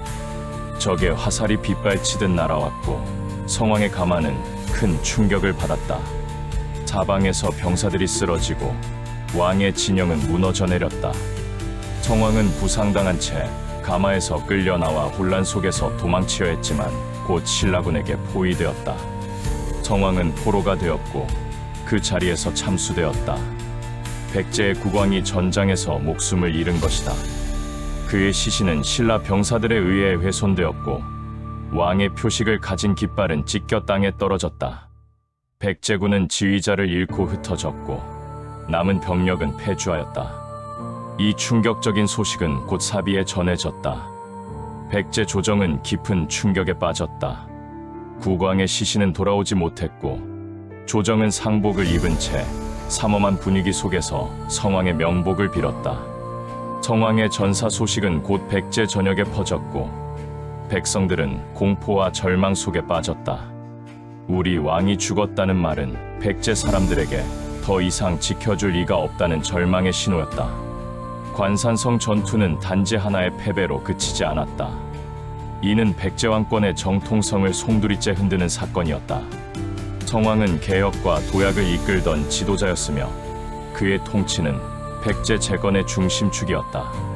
그러나 이 전투로 인해 그의 모든 계획은 무너졌고 백제의 국력은 큰 타격을 입었다. 이후 백제는 한동안 국정을 수습하는 데 힘겨운 시간을 보내야 했다. 또한 성왕의 죽음은 주변국에도 큰 파장을 일으켰다. 고구려는 백제의 혼란을 기회로 삼으려 했고 신라는 전리품처럼 한강을 완전히 자신의 영토로 삼았다. 일본조차 성왕의 죽음에 애도를 표하면서도 외교적 거리두기를 시도했다. 백제는 정치적 외교적 고립 속에서 점점 설 자리를 잃어갔다. 관산성의 비극은 백제의 운명을 가르는 갈림길이었고 동시에 고대 삼국의 외교와 전쟁이 얼마나 냉혹한지 보여주는 사례였다. 성왕은 이상과 개혁을 품은 군주였으나 그 마지막 순간에는 전쟁의 현실과 냉엄한 역사 앞에 무력했다. 백제는 다시 무너지는 심장의 고동을 들으며 깊은 암흑 속으로 걸어 들어가고 있었다. 관산성의 비극 이후 백제는 다시 한번 절망의 수렁 속으로 빠져들었다. 554년 국왕이 전장에서 목숨을 잃었다는 소식은 백제 전역에 커다란 충격을 안겼다.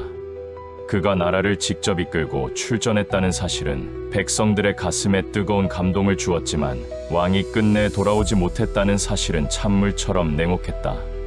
특히 왕실과 귀족 사회는 곧바로 권력 공백과 정치 혼란이라는 두려움에 휩싸였다. 누구도 예비하지 못했던 사태였다. 성왕의 죽음은 단순한 왕의 죽음이 아니었다. 그것은 곧 이상과 개혁의 종말을 의미했다. 성왕은 사비 천도를 단행하며 백제의 체질을 바꾸고 국호를 남부여로 바꾸며 부여의 정통성을 되찾고자 했던 인물이었다. 그는 국가 중심의 행정체계를 만들고 율령과 지방행정을 정비하며 중앙집권을 확립하려 했다. 또한 신라와의 연합이라는 당시로서는 혁신적인 외교 전략을 통해 백제의 영토를 회복하려 했던 용기 있는 개혁군주였다. 그러나 그의 비극적인 최후는 백제의 희망을 다시 절벽으로 몰아넣었다. 왕을 잃은 백제 조정은 혼란 속에 휘청거렸고 누구도 그 빈자리를 감당할 준비가 되어 있지 않았다. 성왕의 아들 위덕왕이 뒤를 이었지만 즉 이 과정에서 귀족 간의 암투와 세력 다툼이 격화되었고 왕권은 이전보다 훨씬 약화된 상태였다.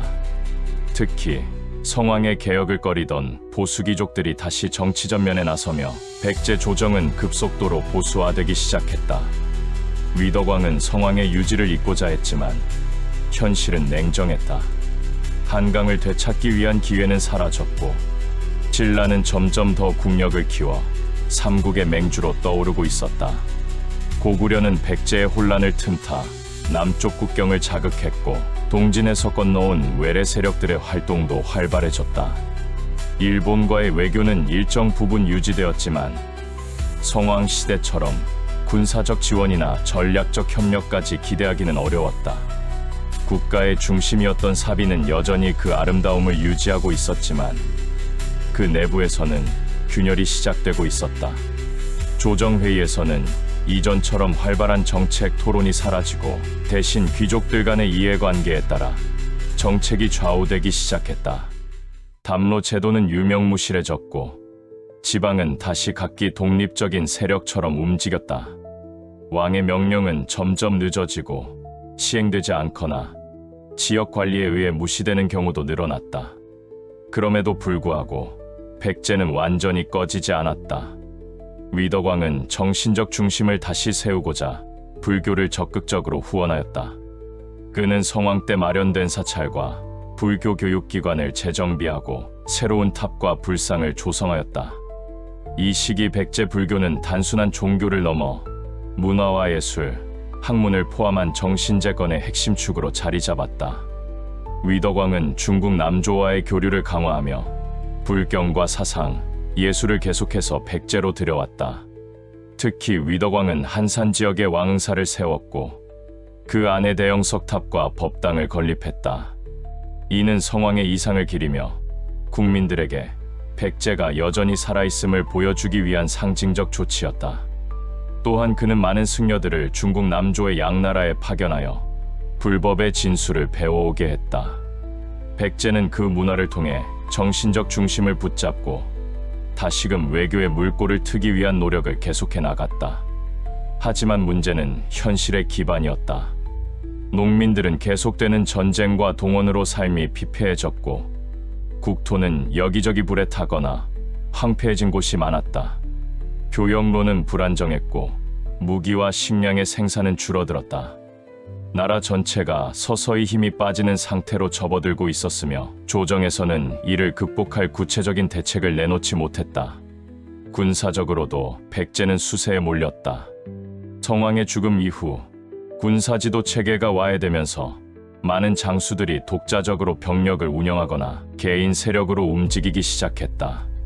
이는 중앙의 통제를 약화시키는 요인이 되었고 특히 북방의 고구려와 동해안의 신라가 국경을 침범했을 때 제대로 된 대응이 어려웠다. 백제는 그저 방어하는 국가로 전락했고 한때 패기 넘치게 동맹과 공격을 주도하던 과거는 아련한 전설로만 남았다.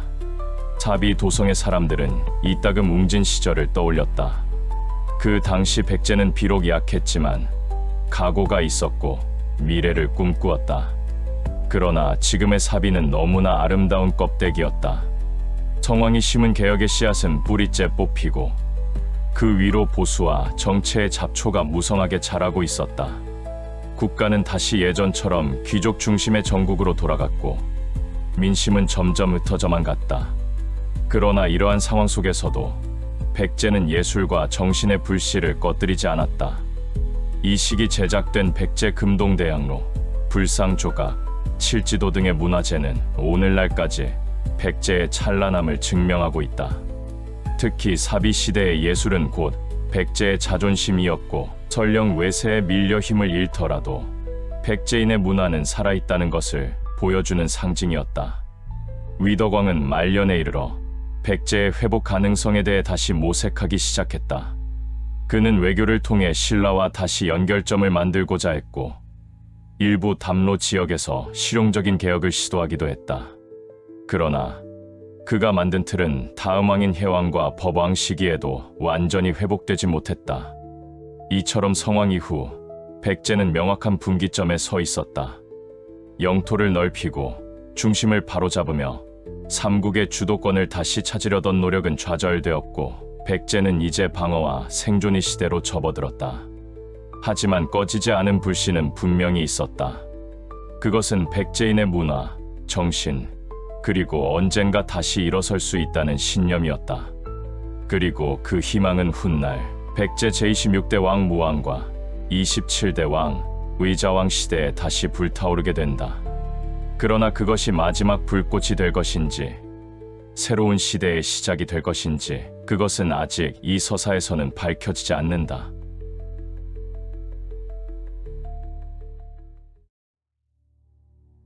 (641년) 백제 제30대 왕 무왕이 붕어하고 그의 아들 의자왕이 왕위에 올랐다. 대백제는 외적으론 강국의 위세를 되찾기 위한 갈림길에 있었고 내적으론 부패와 분열이 점점 깊어지던 시기였다. 이러한 혼란 속에서 즉위한 의자왕은 백제를 다시 일으킬 마지막 희망으로 주목받았다. 즉위 초기 그는 왕권을 강화하고 국정을 바로잡기 위한 일련의 개혁 조치를 시행했다. 부패한 귀족을 숙청하고 지방 통제를 강화하려 했으며 외교적으로는 고구려와의 연대를 시도했다.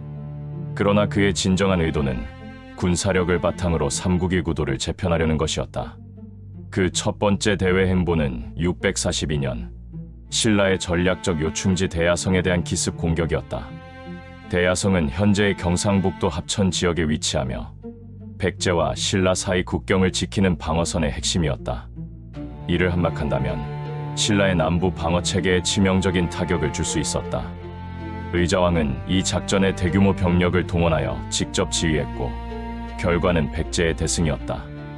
성을 수비하던 신라의 장군 품석과 그의 부인이자 김춘추의 딸 고타소는 최후까지 저항하다 전사했다. 이 비극적인 사건은 김춘추 개인에게 심각한 상처를 남겼고 결국 그의 외교 노선을 근본적으로 바꾸는 계기가 되었다. 대야성 전투는 백제의 위상을 일시적으로 끌어올렸다. 민심은 의자왕을 영웅으로 여겼고 국내 정치도 그 권위를 중심으로 재정비되는 듯 보였다.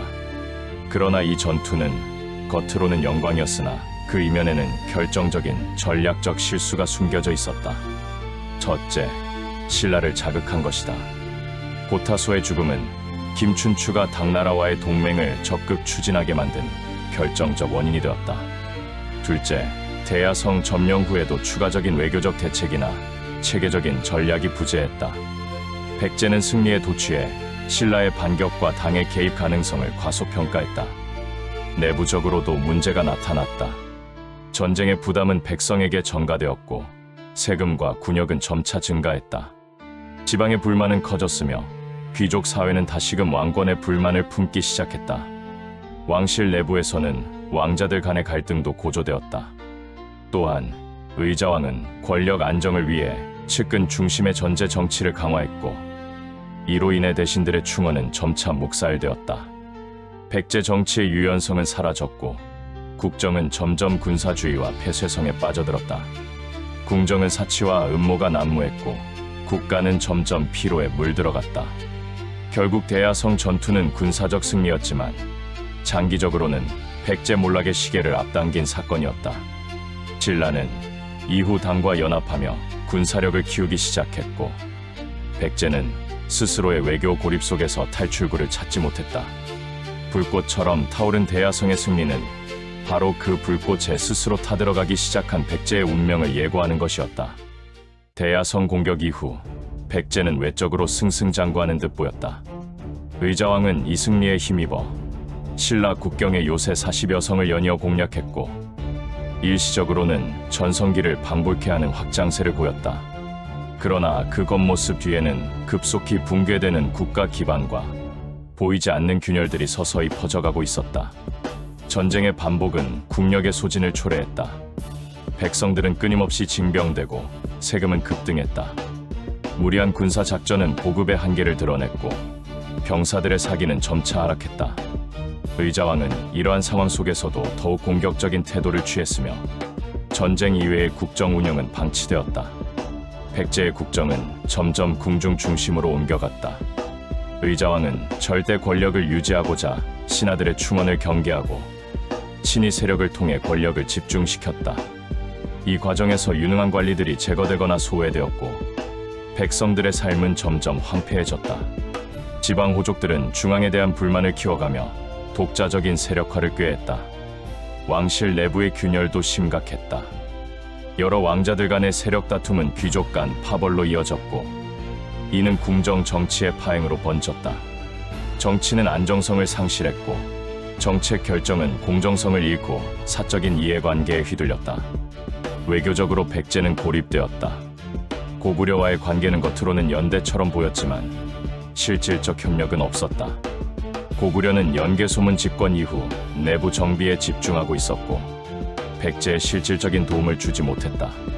반면 신라는 김춘추를 중심으로 당과의 외교적 협력에 성공했고 나당 동맹이라는 강력한 연합 전선이 형성되었다. 백제는 이러한 변화에 둔감했다. 의자왕과 조정은 외교적 포위망에 대한 경계를 늦췄고 자신들의 승리에만 집중했다. 당나라의 움직임은 단순한 외교적 견제 정도로 간주되었고 신라의 내부 사정 역시 과소평가되었다. 그러나 이 시기에도 백제의 문화는 눈부신 빛을 발하고 있었다. 자비성에는 화려한 불교 사원이 세워지고 무령왕 이후 계승된 문화유산이 계속 이어졌다. 금동대양로, 화려한 장신구, 섬세한 도자기 등이 제작되며 백제 예술은 그 정점을 향해 나아갔다. 하지만 이러한 문화적 성취조차 곧 다가올 멸망의 파도 앞에서는 방패가 될 수 없었다. 부흥의 불꽃은 짧고 강하게 타올랐지만 그 불꽃은 점점 거세지는 외풍 속에서 꺼져가고 있었다. 의자왕이 일으킨 부흥은 결국 스스로를 불태운 마지막 불씨가 되었다. 660년 초여름, 백제는 조용히 붕괴를 향해 나아가고 있었다. 겉으로는 여전히 국경을 수비하고 있었고 수도 사비성은 고요한 왕궁의 일상 속에서 시간을 흘려보내고 있었다. 그러나 그 수면 아래에는 이미 맹렬히 달려오는 재앙의 물결이 가까워지고 있었다. 백제는 몰랐다. 아니, 알고 있었지만 눈을 감고 있었다. 바로 그해 신라와 당나라의 연합군이 조용히 거대한 규모로 침공을 준비하고 있었다는 사실을. 나당연합은 하루아침에 만들어진 연맹이 아니었다. 그 기원은 이미 643년 신라의 김춘추가 직접 당나라에 건너가 지원을 요청한 데서 시작되었다. 그는 백제가 대야성 전투에서 자신의 사위를 죽였다는 원한과 고구려의 압박에 처한 신라의 외교적 고립을 함께 호소하며 당 태종의 마음을 움직였다. 그 결과 신라와 당나라는 군사적으로 백제와 고구려를 순차적으로 공격하기로 암묵적인 합의를 맺는다. 그로부터 약 17년, 신라는 병력과 물자를 준비했고 당나라는 동아시아 전역의 전략 재편 속에서 백제를 먼저 치기로 결정한다. 당 태종 사후 즉위한 고종은 백제를 제압하고자 약 13만에 달하는 대규모 수군을 편성한다. 총사령관은 노장 소정방, 신라는 육군 약 5만을 동원하고 김유신을 전장에 내세운다. 이들은 동과 서에서 백제를 동시에 공격하는 협공 전략을 세웠다. 백제는 나당연합의 침공을 막을 준비가 되어 있지 않았다. 외교는 이미 고립되었고 고구려와의 연대는 허울뿐이었다. 고구려는 내부적으로 연개소문의 권력 장악과 보장왕의 무력화로 혼란한 상황이었고 백제를 돕기 어려운 처지였다. 의자왕은 주변국이 움직이는 걸 알면서도 그것이 실제 전면전으로 이어질 것이라 확신하지 못하고 있었다. 660년 6월, 당나라 수군은 백강하구를 향해 출항했고 신라군은 황산벌 방면으로 진군을 시작한다.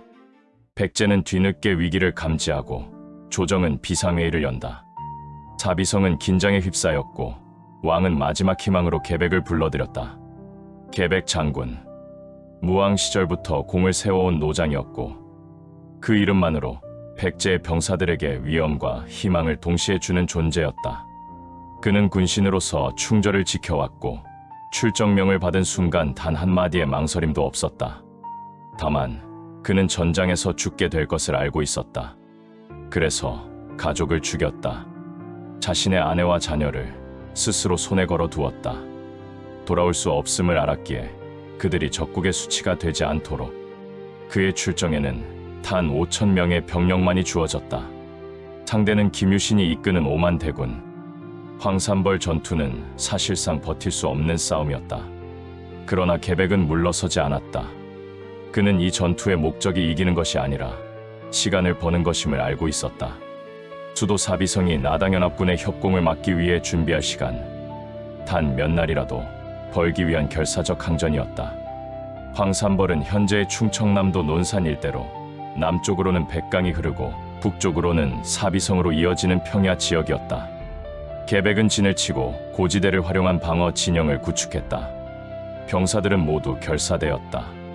그는 돌아가는 길은 없다는 말을 남기고 전투에 돌입했다. 신라군은 정면 돌파를 시도했지만 계백의 병사들은 지형과 기습을 활용해 몇 차례 격퇴에 성공한다. 백제군은 마치 맹수처럼 들판을 가르며 적의 허점을 노렸다. 그러나 그들은 갈수록 지쳐갔다. 병력의 수 차이, 보급의 한계, 그리고 죽어가는 동료들. 그것은 고요한 죽음의 연속이었다. 계백은 최후까지 창을 들고 전장을 누볐다. 그는 말에서 내리지 않았고 직접 병사들과 어깨를 맞대며 싸웠다. 황산벌은 붉게 물들었고 피 냄새가 들판을 가득 메웠다. 결국 그는 전사한다. 그의 마지막 외침은 전해지지 않았지만 전장에서 발견된 그의 시신은 수십 개의 창 자국과 함께 쓰러져 있었다. 계백의 죽음은 백제의 군사적 상징이 무너졌음을 뜻했다. 황산벌이 뚫리자 수도 사비성은 무방비로 남게 된다. 동시에 당나라 수군은 백강하구를 통해 빠르게 사비성 근처까지 올라온다. 해군을 통한 기습 상륙은 백제의 방어망을 무력화시켰다. 수도는 육지에서 신라, 해상에서 당의 협공을 받는 형세에 놓였다. 백제 조정은 극심한 혼란에 빠졌다. 대신들은 결사항전을 주장했지만 병력도 보급도 지휘 체계도 무너진 상황이었다. 660년 7월 의자왕은 결국 항복을 결정한다. 그는 태자효와 함께 당나라군에게 투항하였고 사비성은 전투 없이 개방되었다. 당군은 도시를 접수하고 왕궁을 장악했으며 백제는 공식적으로 멸망했다. 의자왕은 당나라로 압송되었고 왕자들과 귀족들도 함께 포로가 되어 천리 길을 끌려갔다. 그들의 얼굴엔 후회의 그림자가 짙게 드리워져 있었다. 단 한 번의 결단, 한 번의 전략적 실패가 천년 왕국의 운명을 뒤바꿔 놓았다는 자각이 그들의 어깨를 더욱 무겁게 했다. 백제의 멸망은 단지 한 나라의 종결이 아니었다. 그것은 동아시아 문화교류의 중심이 사라졌다는 뜻이었다. 백제는 오랫동안 일본, 남중국, 고구려와의 교류를 통해 삼국 문화의 허브 역할을 해왔다.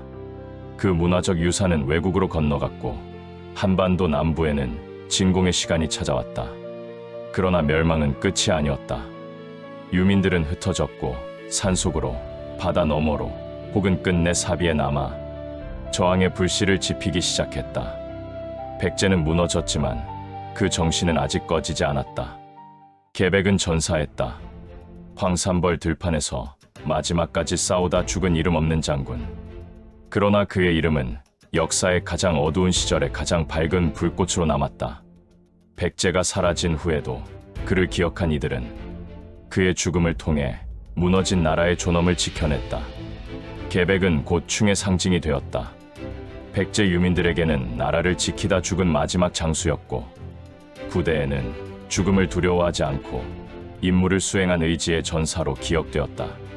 그의 결단, 즉 가족을 죽이고 전장에 나선 행위는 비극적이지만 동시에 숭고한 상징이 되었다.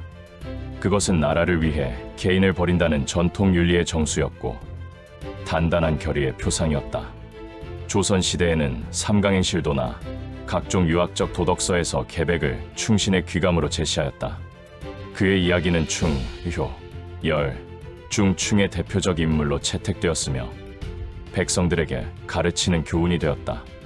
계백에 대한 구체적 묘사는 삼국사기와 삼국유사에서 비교적 간단히 전해진다.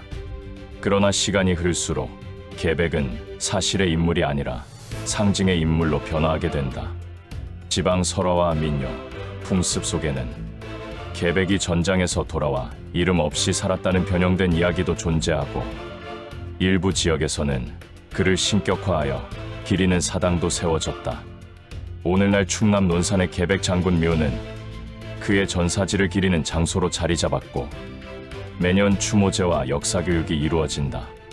황산벌 전투를 재현하는 연극, 행진, 군사시범은 백제 정신의 계승을 상징하는 행사가 되었다. 오늘날 계백은 단지 한 나라를 위해 죽은 장군이 아니다. 그는 자신의 사명을 안고 끝까지 완수한 사람. 무너지는 세계 속에서도 품격을 지킨 존재로 여겨진다. 백제는 무너졌지만 계백은 남았다. 전쟁은 패배했지만 그의 이름은 이겼다. 그의 이야기는 리더십, 충성심, 공동체 정신, 책임감, 비극 속의 숭고함을 보여주는 인물 교육의 소재가 되고 있다.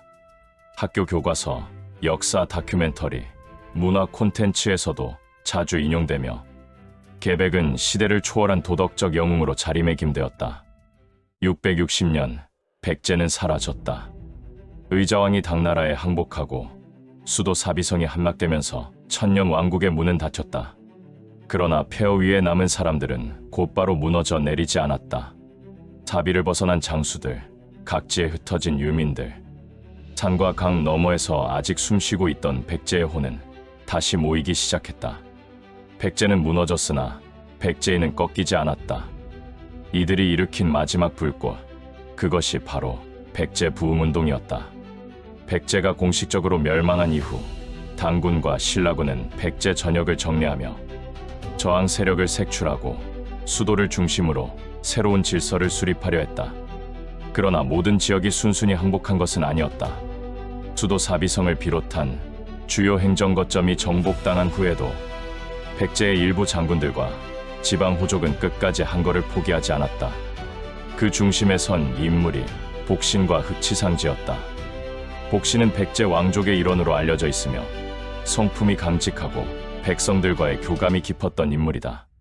그는 멸망 직후 서해안 지역으로 탈출하여 옛 장수들과 유민들을 규합하였고 곧 주류성을 점령하며 본격적인 항전의 깃발을 들었다. 흑치상지는 백제 후기에 등장한 걸출한 무장이다. 본래 황산벌 전투 당시에도 중요한 요직에 있었던 그는 멸망 후 남부 산지로 피신하여 잔존 세력을 모으고 곧 임존성을 중심으로 항쟁의 전선을 구축한다.